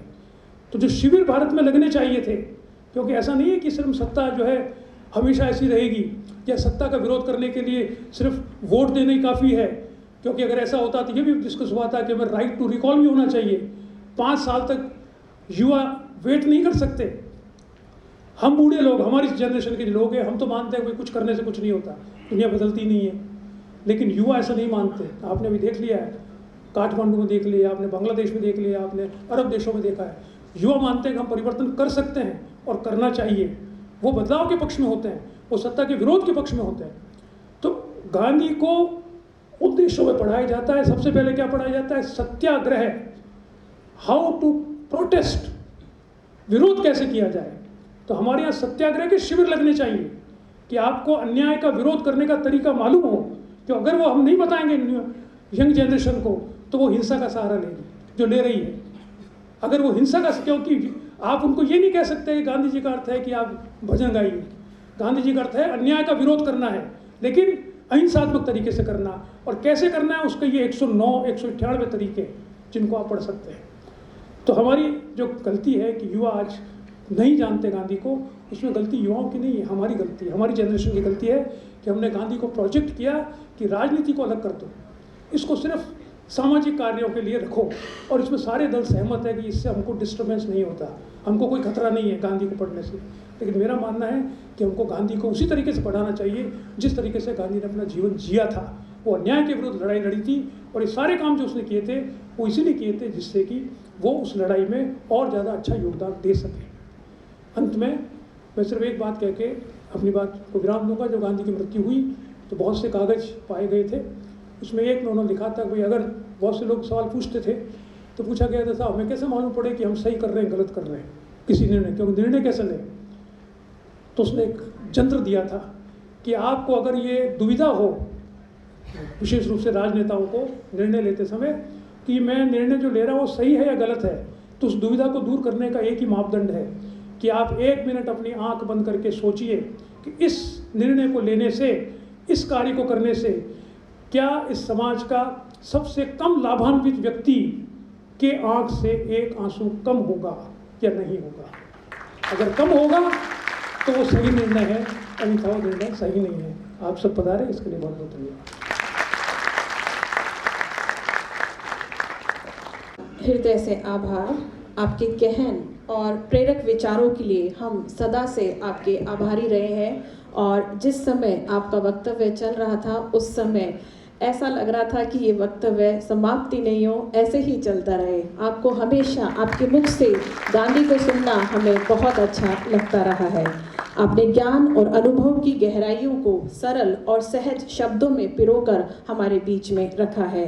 आपकी यह वैचारिक यात्रा न केवल गांधी के हृदय और चिंतन को समझने में हमारी सहायता करेगी, बल्कि हमें जीवन के हर क्षेत्र में उनके आदर्शों को आत्मसात करने की प्रेरणा भी देगी। आपके इस योगदान के लिए, इस समारोह को ऐतिहासिक बनाने के लिए निश्चित रूप से हम सभी आपका हृदय से आभार, अभिनंदन व्यक्त करते हैं। मैं चाहूंगी कि एक बार पुनः तालियों की गड़गड़ाहट से हम माननीय श्रीमान नरेश दादी जी सर का सम्मान करें।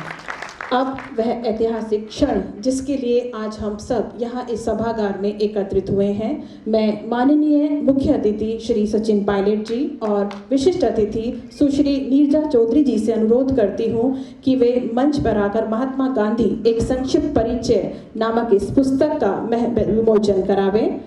हमें अहिंसा, सत्य और शांति के मार्ग पर चलने का संदेश देती है। यह एक ऐसी मशाल है जो नई पीढ़ी को गांधी के शाश्वत मूल्यों से परिचित कराएगी। यह पल न केवल हमारे लिए बल्कि आने वाली पीढ़ियों के लिए भी प्रेरणा बनेगा। मैं चाहूंगी कि जोरदार तालियों से इस ऐतिहासिक क्षण का आप सभी स्वागत कराएं।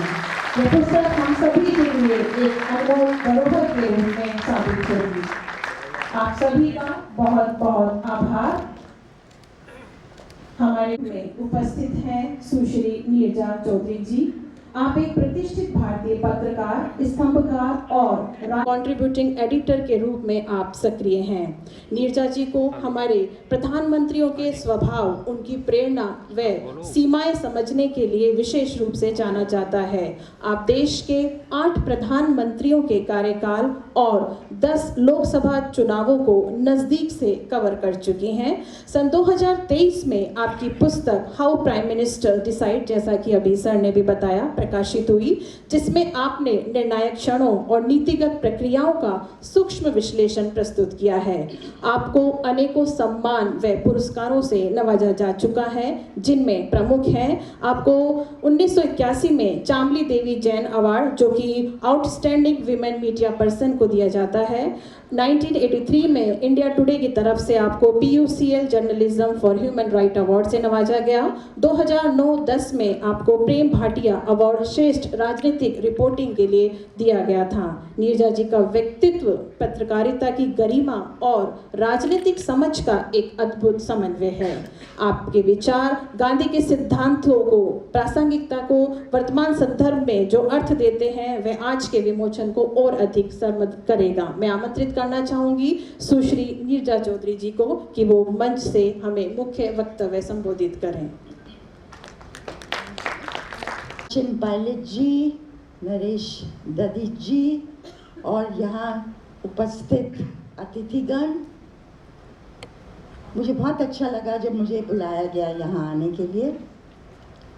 और एक चीज़ मैं अग्री करूँगी नरेश जी के कि मैंने अपनी आंखों से देखा है सचिन पायलट जी ने जो मेहनत की थी और कांग्रेस को पावर जब मिला 2018 में, उससे 5 साल पहले, और ये हमने देखा था कि 2014 के चुनाव से पहले ही ये राजस्थान में रिलोकेट कर गए थे और मैं 2 बार आई थी और मैंने इनके ऑफिस में देखा था, अकेले बैठे हुए थे, लेकिन हर गांव ये गए थे उस दौरान।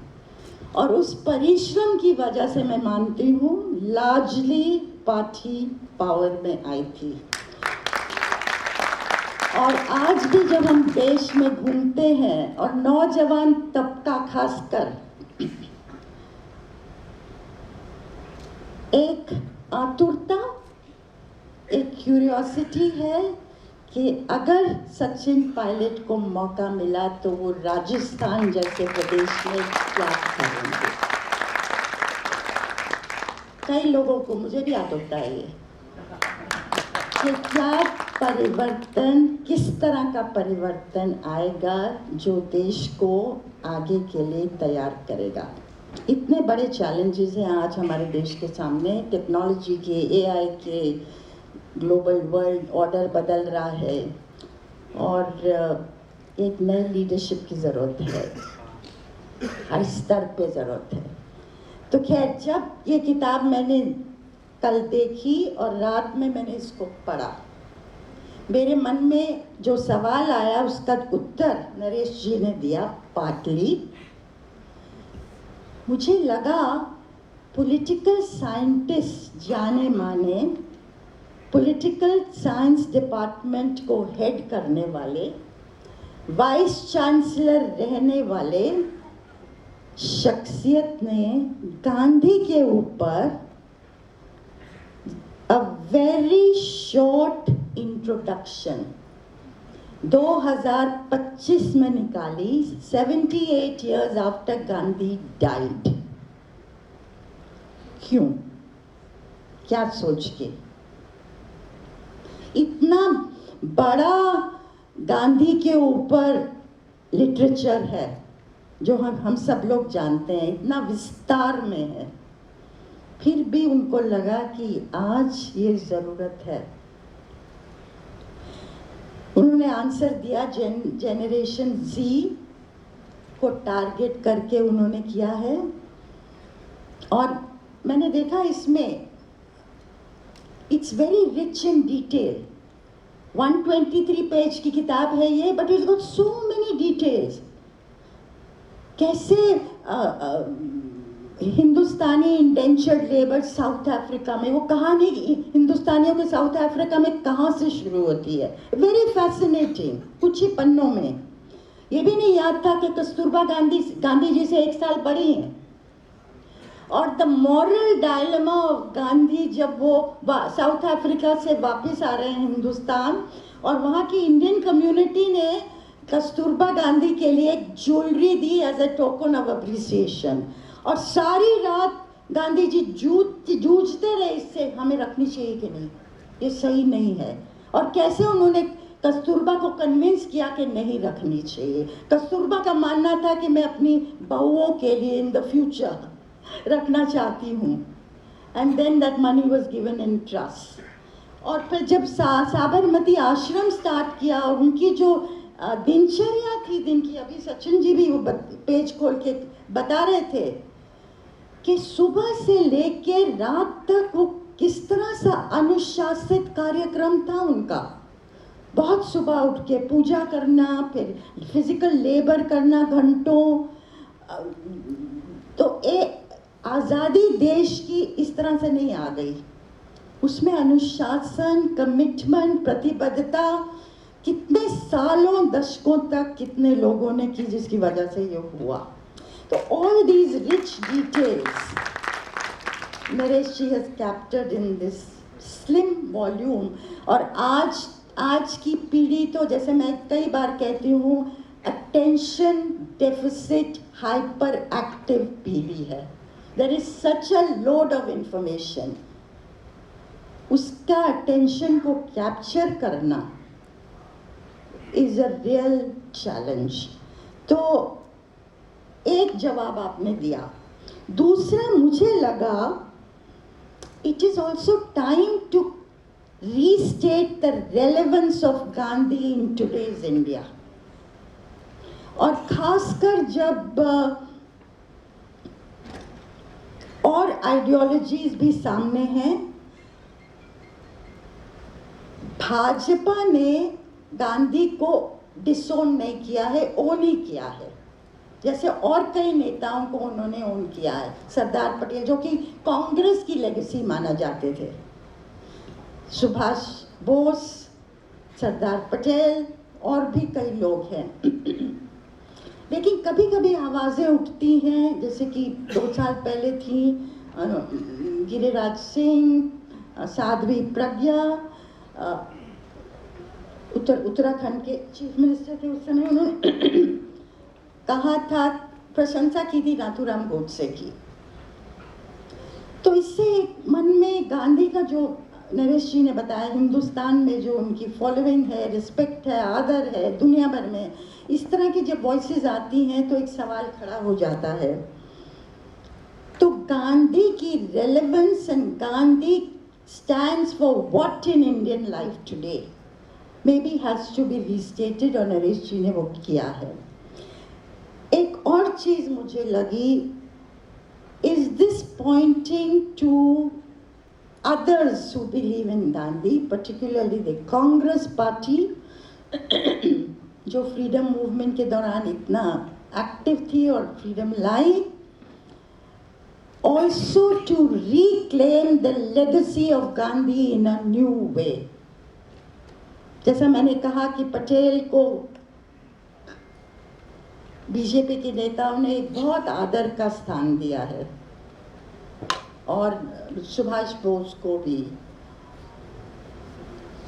शायद कांग्रेस उस तरह से नहीं कर पाई जैसे करना चाहिए।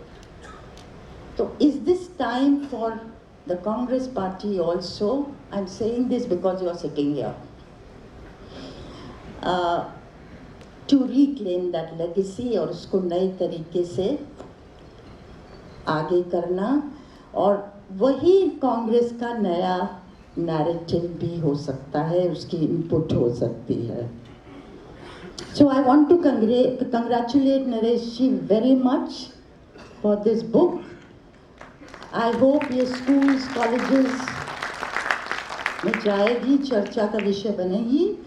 And I want to end with, if I am allowed to, with my favorite story of Gandhi.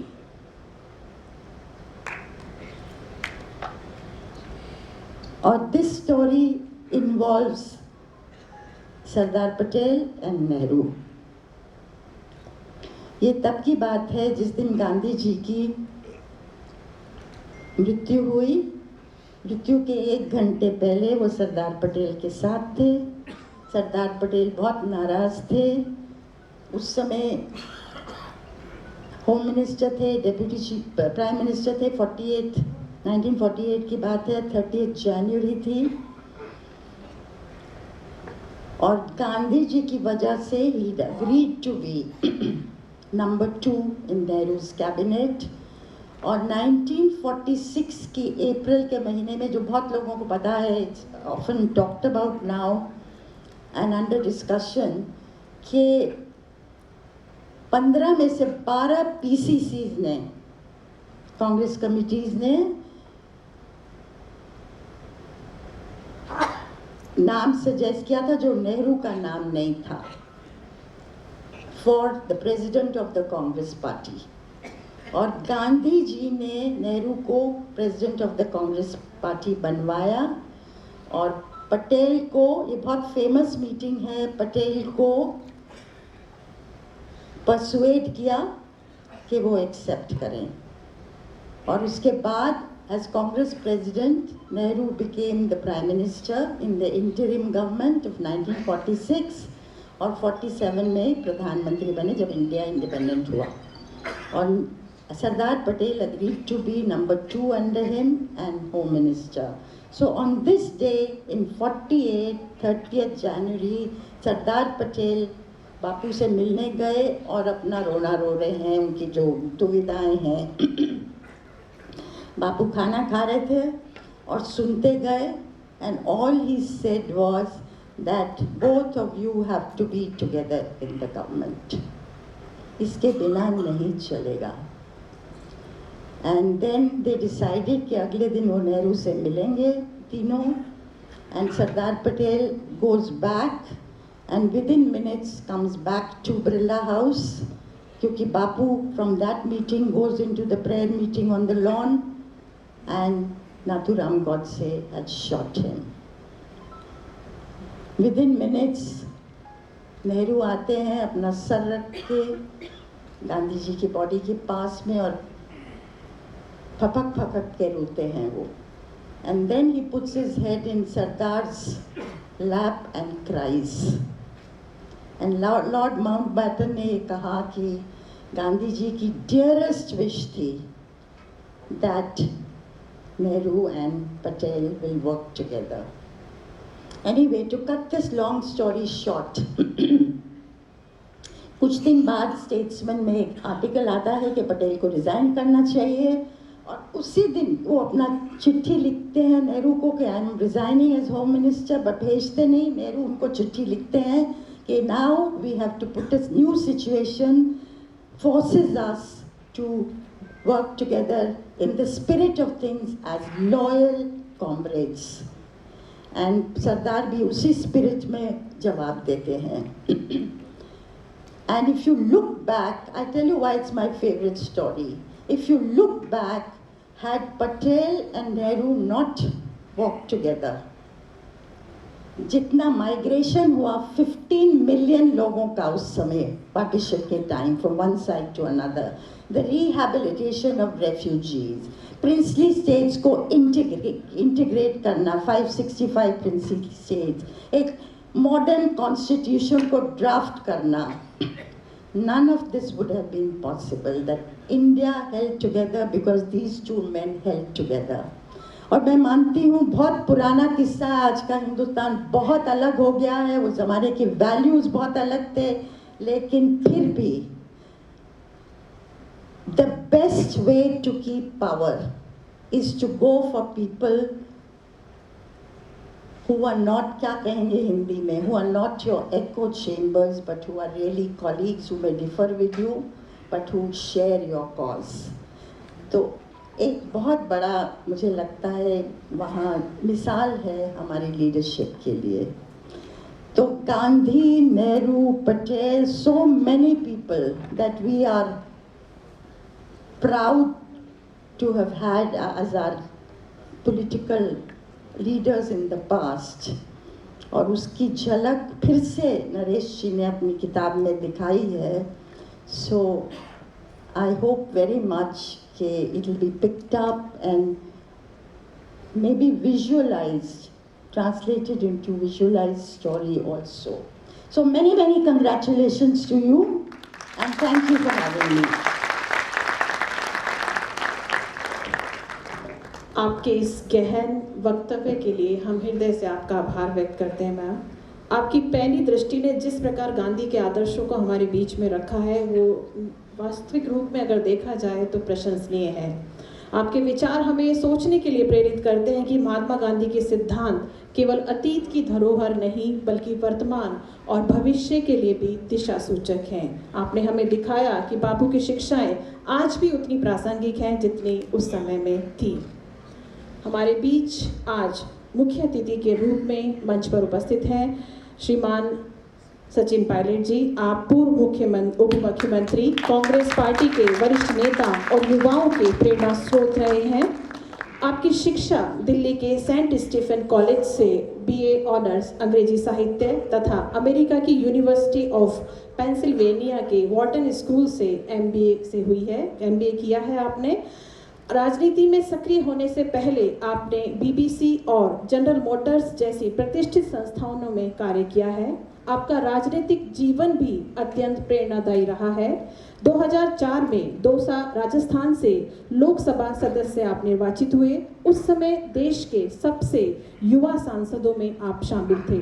2009 में अजमेर से लोकसभा सदस्य बने तथा भारत सरकार में संचार और IT राज्य मंत्री और बाद में कॉरपोरेट मामलों के राज्य मंत्री के रूप में आपने जिम्मेदारी निभाई.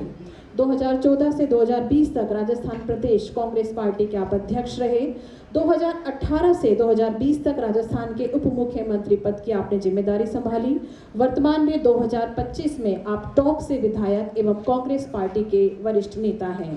श्रीमान सचिन पायलट जी को एक स्पष्ट वक्ता, एक तकनीकी प्रेमी और युवा पीढ़ी के सशक्त प्रतिनिधि के रूप में जाना जाता है। आज आपको हमारे बीच पाकर हम निश्चित रूप से बहुत प्रसन्नचित हैं। मैं चाहूंगी कि जोरदार ताली से हमारे आज के मुख्य अतिथि का आप मंच पर सादरपूर्वक सम्मान कराएं। आप मंच पर पधारें। And Sardar Patel goes back and within minutes comes back to Birla House, क्योंकि बापू from that meeting goes into the prayer meeting on the lawn and Nathuram Godse had shot him. Within minutes Nehru आते हैं, अपना sir रख के गांधी जी की body के पास में और फपक फपक के रोते हैं वो। And then he puts his head in Sardar's lap and cries. And Lord Mountbatten ने ये कहा कि गांधी जी की dearest wish थी that Nehru and Patel will work together. Anyway, to cut this long story short, कुछ दिन बाद स्टेट्समैन में एक आर्टिकल आता है कि पटेल को रिज़ाइन करना चाहिए और उसी दिन वो अपना चिट्ठी लिखते हैं नेहरू को कि I am resigning as home minister, but भेजते नहीं। नेहरू उनको चिट्ठी लिखते हैं कि now we have to put a new situation forces us to work together in the spirit of things as loyal comrades. And Sardar भी उसी स्पिरिट में जवाब देते हैं। And if you look back, I tell you why it's my favorite story.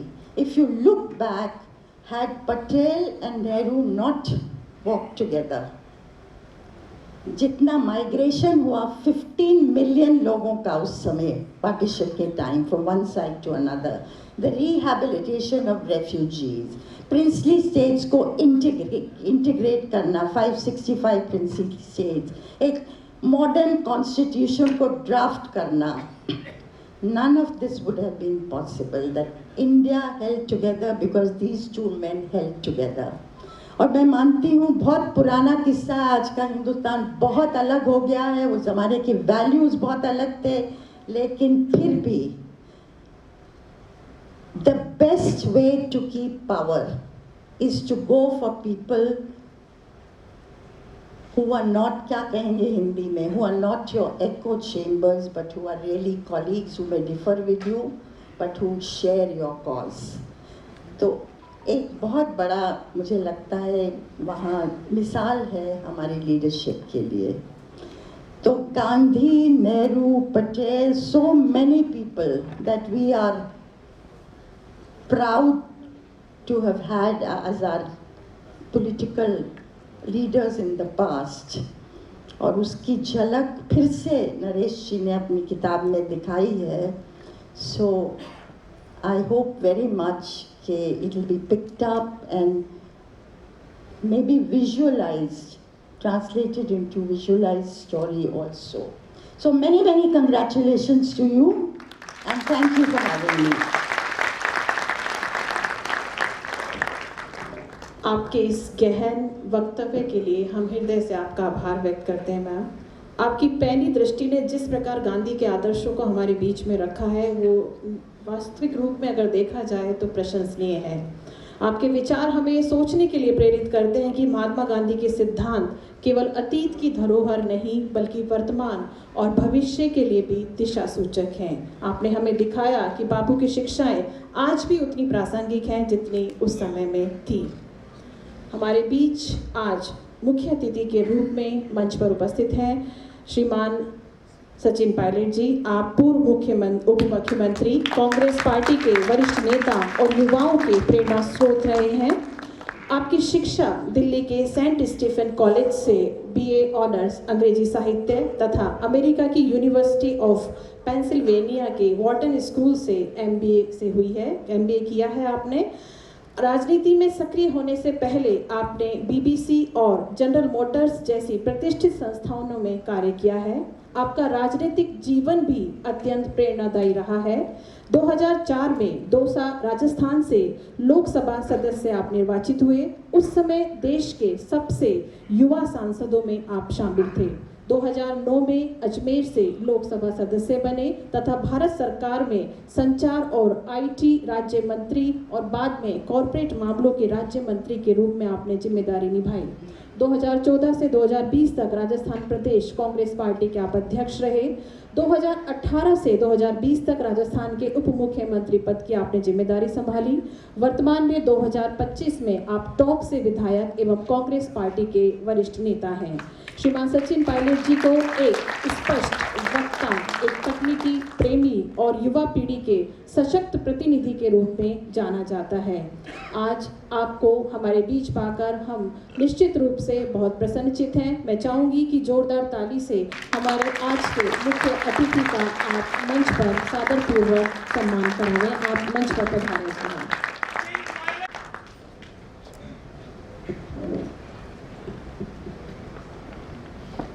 बहुत बहुत शुक्रिया। आज के कार्यक्रम में मंच पर उपस्थित प्रोफेसर नरेश दादी साहब, नीरजा चौधरी जी, सारिका जी, तमाम गणमान्य व्यक्ति जो यहाँ पर आज मौजूद हैं, मैं सबसे प्रथम दादी साहब को बधाई देता हूँ। आप लगातार किताबें लिखते रहते हैं और आपने आज महात्मा गांधी के ऊपर जो एक संक्षिप्त किताब लिखी है, उस किताब के बारे में आपने अपने विचार प्रकट किए। मुझको और नीरजा जी को आपने यहाँ पर आमंत्रित किया और आप सब लोग जो यहाँ अपने सारे काम छोड़कर शनिवार की सुबह महात्मा गांधी की किताब के ऊपर लोगों के विचार सुनने के लिए यहाँ पर आए। मैं दादी साहब को बधाई देता हूँ और आप सब लोगों को बहुत बहुत मैं साधुवाद देता हूँ कि आप आज इस कार्यक्रम में आए हैं।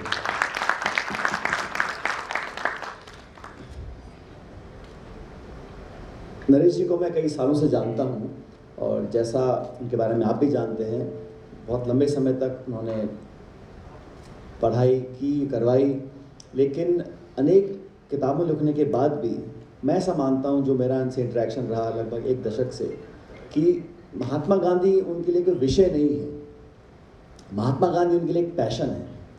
और हर बार मैंने देखा है, चर्चा करनी हो, संवाद करना हो महात्मा गांधी की जीवन के बारे में, उनके लेखों के बारे में, इतना गहन अध्ययन दशकों तक किया है। ऐसे बहुत कम लोग हैं जो महात्मा गांधी जी को एक आत्मीयता से प्रेम करते हैं। और जिस तरह लगभग 100 साल के बाद, 1920 में जब पहला उन्होंने आंदोलन किया था, 100 साल के बाद भी उनकी प्रासंगिकता को आज के संदर्भ में कैसे हम देख सकते हैं और दिखा सकते हैं, ये कोई आसान काम नहीं है। जैसा खुद दादी साहब ने कहा कि महात्मा गांधी जी के बारे में इतिहास के पन्नों में हम सब ने स्कूलों में पढ़ा है, बहुत सारे उनके बारे में लेख लिखे गए हैं, फिल्में बनी हैं, लोग देखते हैं, लेकिन उनको आज की नौजवान पीढ़ी से कैसे जोड़ा जाए। आज के जैसा नीरजा जी ने कहा, पेशेंस, टॉलरेंस और ध्यान देने की जो क्षमता है वो घटती चली जा रही है।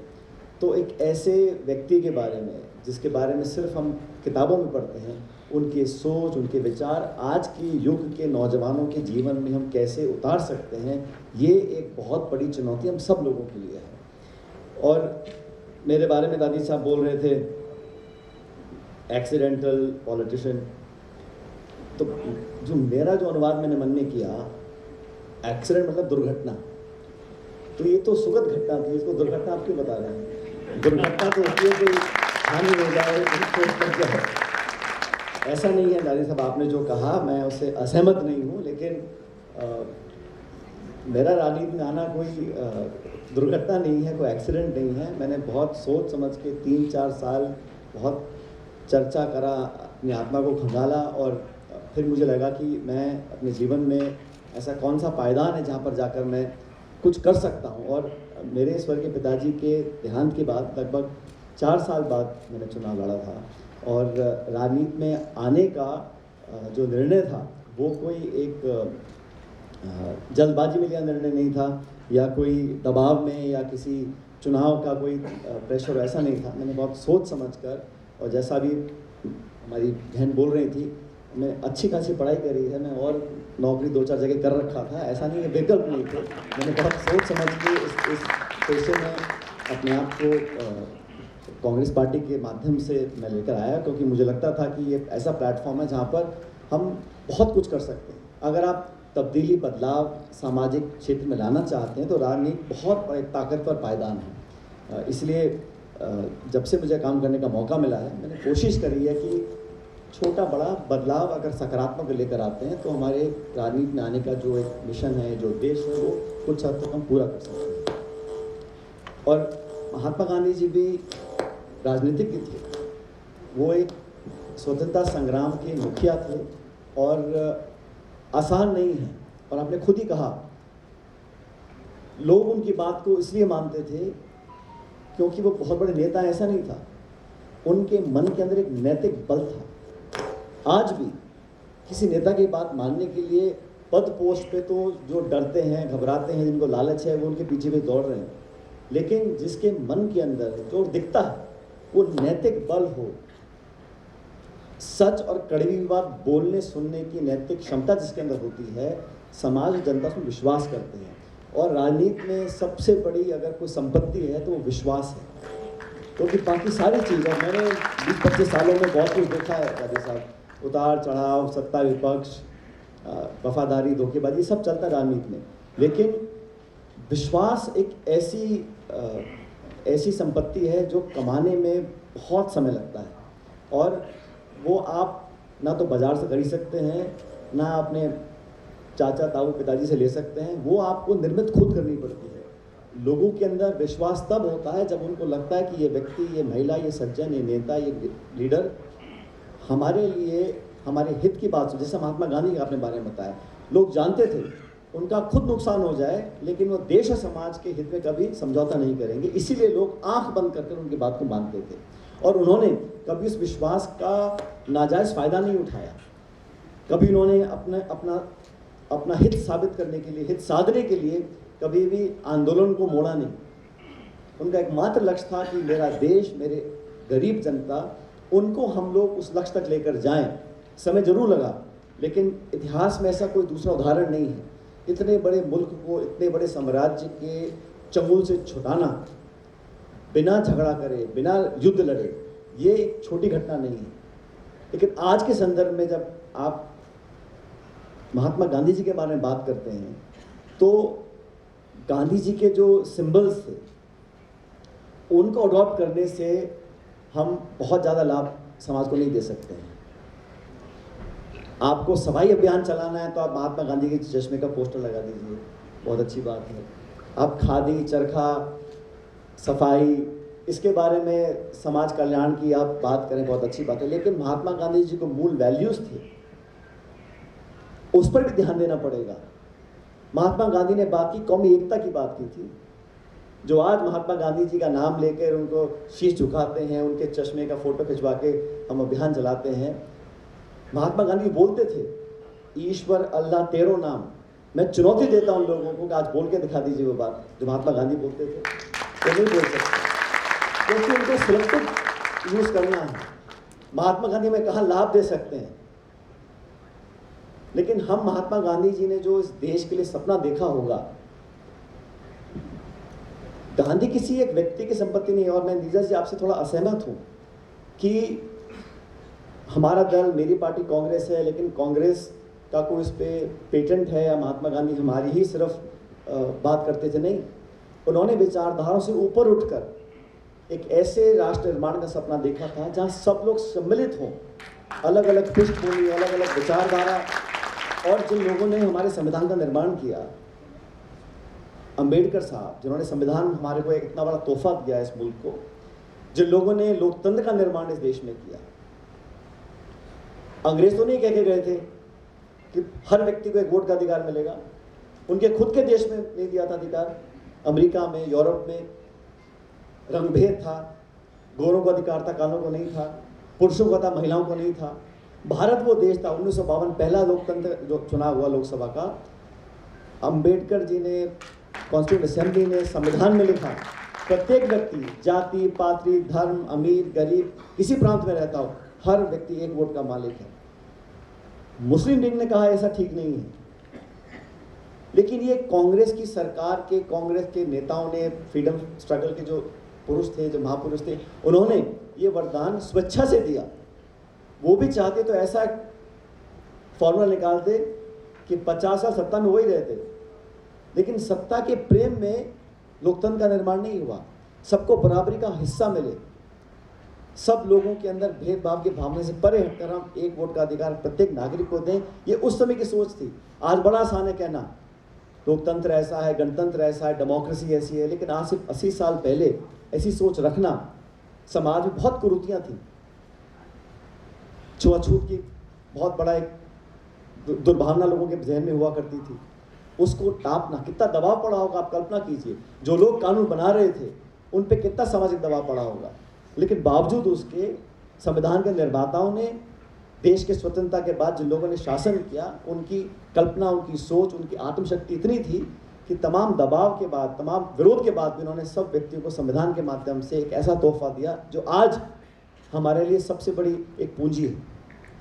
उसको अगर कोई चुनौती दे रहा है तो वो महात्मा गांधी के सपने को और संविधान के निर्माताओं को ठीक दिशा में नहीं देख रहे हैं। तो आज गांधी जी को प्रासंगिक बनाना हम सबके लिए बहुत महत्वपूर्ण है। और नीरजा जी ने कहा जैसे अडॉप्ट कर लेना, सरदार पटेल जी को अडॉप्ट कर लिया, महात्मा गांधी को अडॉप्ट कर लिया, कौन मना कर रहा है? अडॉप्शन की ज़रूरत ही क्या है? वो तो हमारे थे और हैं ही। किसी को क्या जताना, क्या दिखाना कि महात्मा गांधी कौन थे, क्या थे, हम उनको इतना प्रेम करते हैं। वही करते हैं अब जो शायद पहले नहीं करते होंगे। हमें तो नहीं बोलना पड़ता कि हम महात्मा गांधी के विचारधारा में विश्वास रखते हैं।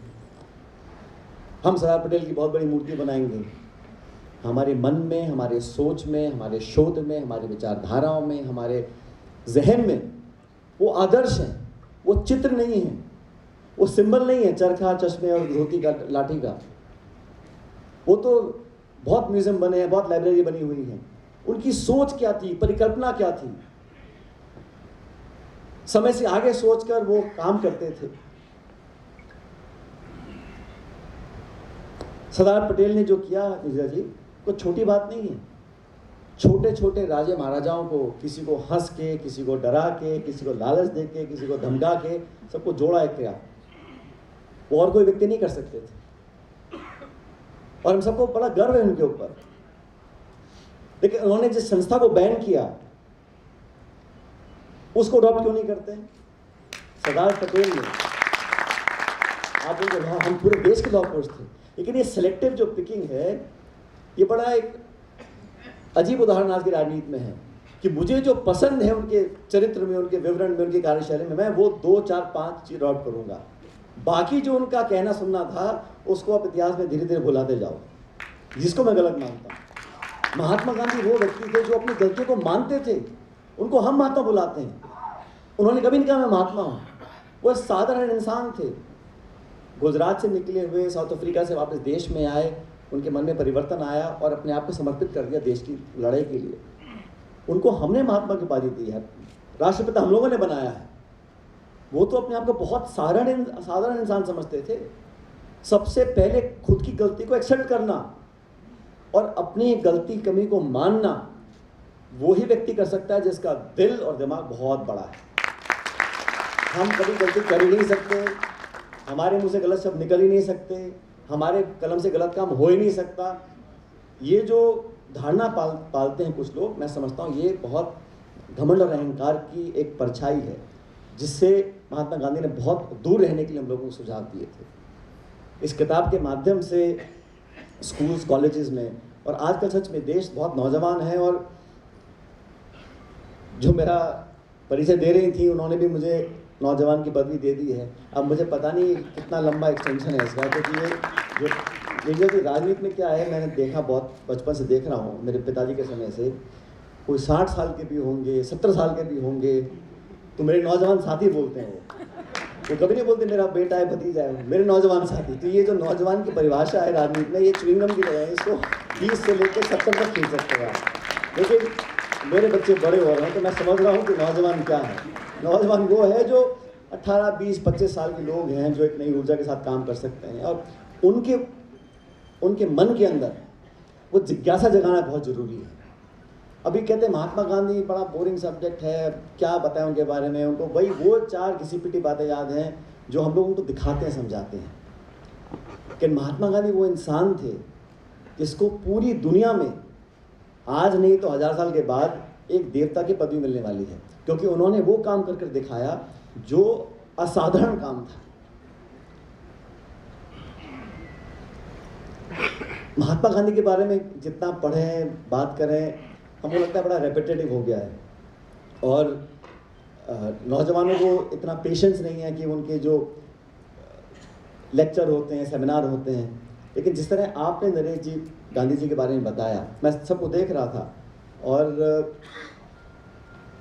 सबका जो केंद्र बिंदु था वो आपके वो अल्फाज थे जो गांधी जी के बारे में हम लोग शायद नहीं जानते थे। आपने जो बताया जिन्ना जी के बारे में, उन्होंने बोल रहा कि भाई मजबूरी है महात्मा गांधी, हम सब बोलते हैं लेकिन हम किसी और संदर्भ में सोचते हैं कि एक नेगेटिव कॉन्टेक्स्ट में, लेकिन ये एक सकारात्मक कॉन्टेक्स्ट में आपने बताया। तो ऐसे बहुत से पहलू हैं उनकी जीवनी के बारे में जो हम लोगों को खुद भी अध्ययन करना चाहिए और लोगों को बताना चाहिए। और इसमें कोई बहुत बोरिंग है या बहुत रेपिटेटिव ऐसा नहीं है। मैं कभी कभी सोचता हूँ एक ऐसी कहानी जिसके बारे में सब जानते हैं, कब शुरू हुई और कब ख़त्म हुई। 9 दिन रामलीला चलती है हर गांव शहर में, हमें पता है अगला सीन क्या है, अगला सेंटेंस क्या है, उसमें होगा क्या। फिर भी हर साल करोड़ों लोग आके उसको देखते हैं। कभी सोचिए, जिस आप एक फिल्म या एक नाटक देखने जाएं, चौथी बार आप देख ही नहीं पाएंगे उसको कि भाई पेट भर गया हमारा। लेकिन वो ऐसा एक कहानी है जिसके बारे में हम सब जानते हैं कि उसमें होगा क्या, अगला कदम क्या होगा, अगला डायलॉग क्या होगा। फिर भी हम 9 दिन तक टकटकी लगा के गाँव, शहर, कस्बे में सब लोग जाके देखते हैं, शुरू से लेकर अंत तक, क्योंकि उसमें आस्था जुड़ी है, उससे हम कुछ सीखते हैं। महात्मा गांधी जी की जीवनी के बारे में कोई हम फिल्म या कोई नाटक देख लें, वो अलग बात है, लेकिन उनके व्यूज़ क्या थे, उनकी परिस्थितियाँ क्या थी, कैसे तमाम विरोध के बाद, तमाम अनुकूल परिस्थितियों के बाद भी किस प्रकार उन्होंने संघर्ष कर एक नई उदारता का उदाहरण दिया, एक परिचय दिया, खुद लोभ लालच नहीं किया। आसान नहीं है, जो लोग राजनीति में अच्छी तरह जानते हैं। कोई वार्ड मेंबर का चुनाव को छोड़ता नहीं है, कोई सरपंच बन जाए तो वो हमेशा सरपंच बनना चाहता है, और कोई पद मिल जाए किसी को गद्दी तो मतलब ही नहीं है। कुछ छोड़वा ले अलग बात है, कुछ छोड़ने को तैयार नहीं होता राजनीति। ये लेकिन एक नैतिक बल तब आता है जब आप उदाहरण लेकर ये प्रस्तुत कर सकते हैं कि भाई जिस लक्ष्य के लिए हम काम कर रहे हैं वो जन कल्याण का है, लोगों की मदद का है। और ये बात सही है कि बहुत कुछ बदला है देश के अंदर। आज से 100 साल पहले, 50 साल पहले, 60 साल पहले, इवन 20 साल पहले जो उम्मीदें थीं, एक्सपेक्टेशंस थी, काम करने के तरीके थे, टेक्नोलॉजी है, युवा अवस्था में लोग बहुत कुछ अब देख रहे हैं, एक्सपोज कर रहे हैं, बहुत बदलाव हुआ है। लेकिन जो मूल भावना है हमदर्दी की, भाईचारे की, प्रेम की, देशभक्ति की, समर्पण की, त्याग की, तपस्या की, जन कल्याण की, ये नहीं बदल सकती। आज से 50 साल बाद भी जो लोग समाज कल्याण करेंगे, राजनीति काम करेंगे, उन सबको इन असूलों को, इन मूल्यों को अपनाना पड़ेगा। अगर आप नहीं अपनाएंगे, ऊपर काम करेंगे, तो राजनीति में तो भाई वो साल, 2 साल, 5 साल चल सकता है। लंबा चलने के लिए लोगों का मन भी जीतना ज़रूरी है, चुनाव जीतना बहुत ज़रूरी है। लेकिन ये सब बैलेंस कर और ये बात सही है, दुविधा आती है कई बार निर्णय लेने में, बात बोलने में, इंसान सोचता है 2 बार, इसका मुझे राजनीतिक लाभ होगा, नुकसान होगा। परसेप्ट आजकल सोशल मीडिया इतना हो गया है, हर चीज़ आप बोलते, कहते, सुनते हैं, उसका कौन क्या इंटरप्रेट करेगा। और आजकल नाम बताना नहीं पड़ता, आप कोई ना नाम बताओ और दुकान चलाते रहो। तो बहुत तरह के बदलाव समाज में आए हैं, लेकिन उन सब को समझते देखते हुए भी मैं समझता हूँ जो अंत है, जो इस देश के 140 करोड़ लोग हैं, मेरा ऐसा मानना है मूल रूप से हर नागरिक इस देश को प्यार करता है, एक दूसरे को चाहता है। हमारे अंदर बहुत सी कमियां हैं, बहुत सी दूरियां बनाने की कोशिश की जाती हैं, लेकिन हमें याद करना पड़ेगा इस देश को, जो हमको एक आज़ाद देश का तोहफा हमारी पीढ़ी को मिला है, ये आसानी से नहीं मिला। उसको संवारने में, उसको बेहतर करने में हम लोग क्या कर सकते हैं। अपनी महत्वाकांक्षाएँ भी होती हैं, अपना काम करने का तरीका अलग होता है, लेकिन अगर हम राष्ट्र के स्वरूप में देखें, हमारा लक्ष्य क्या है, टारगेट क्या है, उसको लेकर हम लोग काम करेंगे। अलग चाहे पत्रकार हों, चाहे कलाकार हों, चाहे राजनीतिक व्यक्ति हो, हर व्यक्ति को अंत में देखो जीवन सीमित है, गिने चुने ही साल रहते हैं, उसमें हम क्या कर जाएं। हमारे जाने के बाद लोग पीछे मुड़कर देखें कि इस व्यक्ति ने अपने बोल से, अपने आचरण से, अपने काम से इस देश को कुछ दिया है, कुछ लिया नहीं। ये अगर हम अपने मन में रखकर काम करेंगे तो मुझे लगता है बहुत कुछ कर सकते हैं। मैं बहुत ज़्यादा लंबा बोल गया दिनेश जी, मेरा मन नहीं था क्योंकि आपने बहुत अच्छा भाषण दिया और हम तो रोज़ बोलते रहते हैं, पॉलिटिशियंस हैं, लेकिन आपने सबको यहाँ पर आमंत्रित किया और एक बहुत अच्छे विषय पर, एक बहुत महत्वपूर्ण विषय पर आपने जो ये छोटी किताब लिखी है, ये लोग इसको पढ़ें, पढ़वाएं, चर्चा करें। मेरे को लगता है किताब से ज़्यादा आपसी चर्चा, वाद संवाद कैंपसेस में, कॉलेजेस में, स्कूल्स में यंग लोगों को करना चाहिए और अपना आइडियल उसको मानना चाहिए जो दुनिया में एक ऐसे व्यक्ति, जैसा आपने खुद ही कहा दादी साहब की इस देश की पहचान महात्मा गांधी से है। महात्मा गांधी हिंदुस्तान में पैदा हुए, ये एक हादसा हो सकता है कि उन्होंने एक ऐसा ओहदा हासिल किया पूरी दुनिया में, उसका हमें फ़ायदा लेना चाहिए, दुनिया में आके बताना चाहिए कि अहिंसा, सत्य, त्याग, समर्पण, ये महात्मा गांधी ने हमारे देश को वरदान दिया है। तो एक बार मैं पुनः आपको बधाई देता हूँ, आपने बहुत खूबसूरत किताब लिखी है, इसको हम सब कोशिश करेंगे और लोगों तक पहुँचाएँ और आप सब लोग जो आज अपना समय निकाल कर यहाँ पर इस कार्यक्रम में आए, हमारी बातों को सुना। और नीरज जी आपका बहुत बहुत शुक्रिया, धन्यवाद। करता है कि हम महात्मा गांधी के विचारधारा में विश्वास रखते हैं, हम सरदार पटेल की बहुत बड़ी मूर्ति बनाएंगे। हमारे मन में, हमारे सोच में, हमारे शोध में, हमारे विचारधाराओं में, हमारे जहन में वो आदर्श हैं, वो चित्र नहीं है, वो सिंबल नहीं है चरखा, चश्मे और धोती का, लाठी का। वो तो बहुत म्यूजियम बने हैं, बहुत लाइब्रेरी बनी हुई है। उनकी सोच क्या थी, परिकल्पना क्या थी, समय से आगे सोचकर वो काम करते थे। सरदार पटेल ने जो किया नीरज जी, कोई छोटी बात नहीं है। छोटे छोटे राजे महाराजाओं को, किसी को हंस के, किसी को डरा के, किसी को लालच दे के, किसी को धमका के, सबको जोड़ा एक किया, वो और कोई व्यक्ति नहीं कर सकते थे और हम सबको बड़ा गर्व है उनके ऊपर। लेकिन उन्होंने जिस संस्था को बैन किया उसको अडॉप्ट क्यों नहीं करते? सरदार पटेल ने, आप उनको, हम पूरे देश के लॉ कोर्स थे, लेकिन ये सिलेक्टिव जो पिकिंग है, ये बड़ा एक अजीब उदाहरण आज की राजनीति में है कि मुझे जो पसंद है उनके चरित्र में, उनके विवरण में, उनकी कार्यशैली में, मैं वो 2, 4, 5 चीज अडॉप्ट करूंगा। बाकी जो उनका कहना सुनना था उसको आप इतिहास में धीरे धीरे भुलाते जाओ, जिसको मैं गलत मानता हूँ। महात्मा गांधी वो व्यक्ति थे जो अपनी गलतियों को मानते थे, उनको हम महात्मा बुलाते हैं। उन्होंने कभी नहीं कहा मैं महात्मा हूँ, वो साधारण इंसान थे। गुजरात से निकले हुए, साउथ अफ्रीका से वापस देश में आए, उनके मन में परिवर्तन आया और अपने आप को समर्पित कर दिया देश की लड़ाई के लिए। उनको हमने महात्मा की उपाधि दी है, राष्ट्रपिता हम लोगों ने बनाया है। वो तो अपने आप को बहुत साधारण इंसान समझते थे। सबसे पहले खुद की गलती को एक्सेप्ट करना और अपनी गलती कमी को मानना, वो ही व्यक्ति कर सकता है जिसका दिल और दिमाग बहुत बड़ा है। हम कभी गलती कर ही नहीं सकते, हमारे मुंह से गलत शब्द निकल ही नहीं सकते, हमारे कलम से गलत काम हो ही नहीं सकता। ये जो धारणा पालते हैं कुछ लोग, मैं समझता हूँ ये बहुत घमंड और अहंकार की एक परछाई है, जिससे महात्मा गांधी ने बहुत दूर रहने के लिए हम लोगों को सुझाव दिए थे। इस किताब के माध्यम से स्कूल्स, कॉलेजेस में, और आजकल सच में देश बहुत नौजवान है, और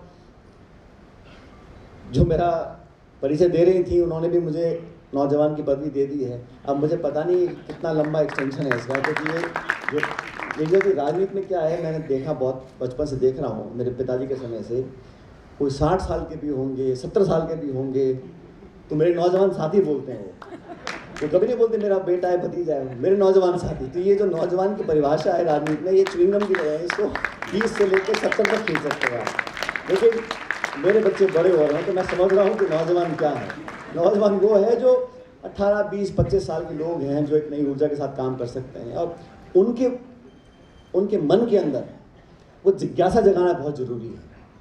अभी कहते हैं महात्मा गांधी बड़ा बोरिंग सब्जेक्ट है, क्या बताएं उनके बारे में, उनको वही वो 4 घिसी-पिटी बातें याद हैं जो हम लोग उनको दिखाते हैं, समझाते हैं।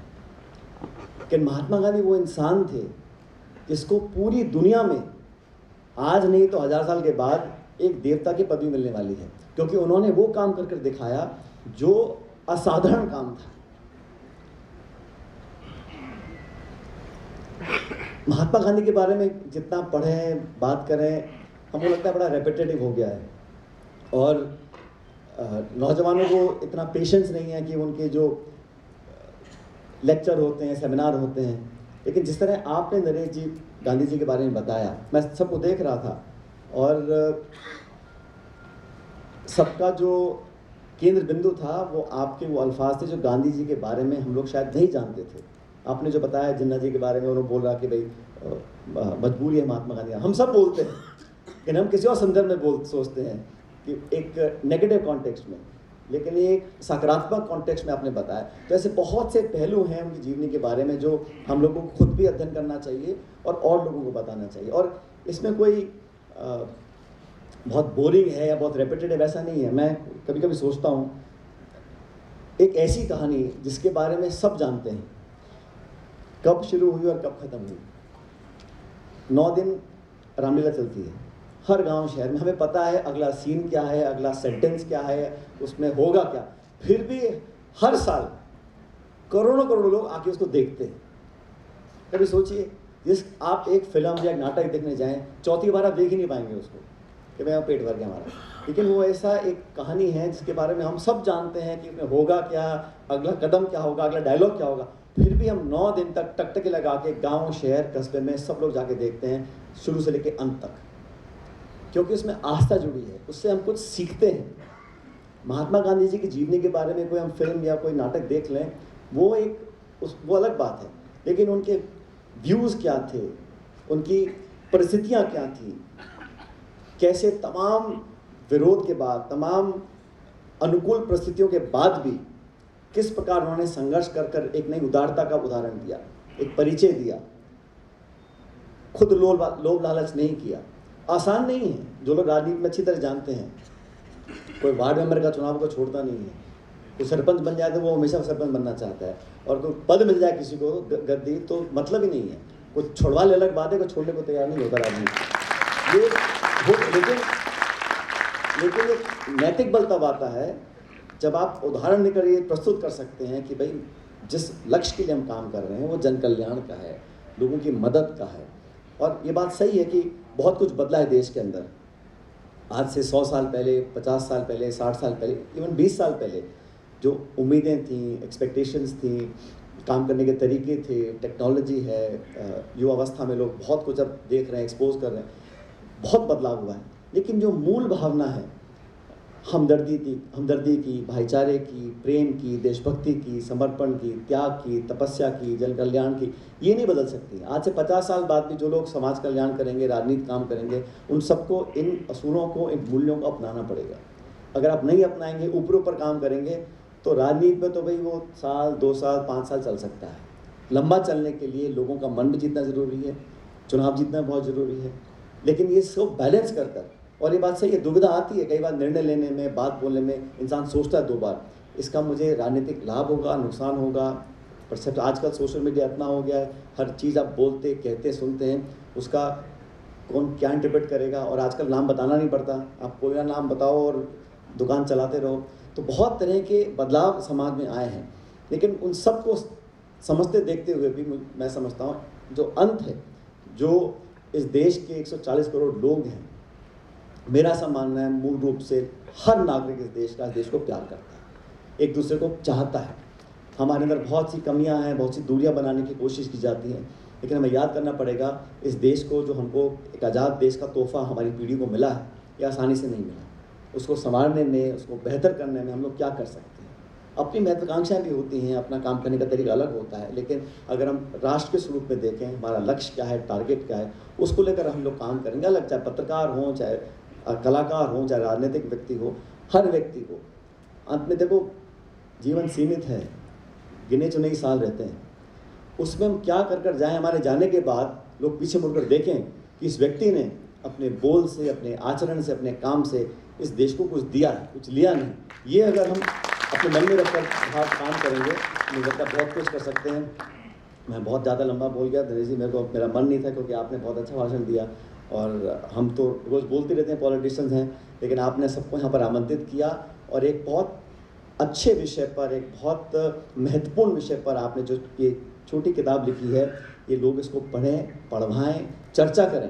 मेरे को लगता है किताब से ज़्यादा आपसी चर्चा, वाद संवाद कैंपसेस में, कॉलेजेस में, स्कूल्स में यंग लोगों को करना चाहिए और अपना आइडियल उसको मानना चाहिए जो दुनिया में एक ऐसे व्यक्ति, जैसा आपने खुद ही कहा दादी साहब, कि इस देश की पहचान महात्मा गांधी से है।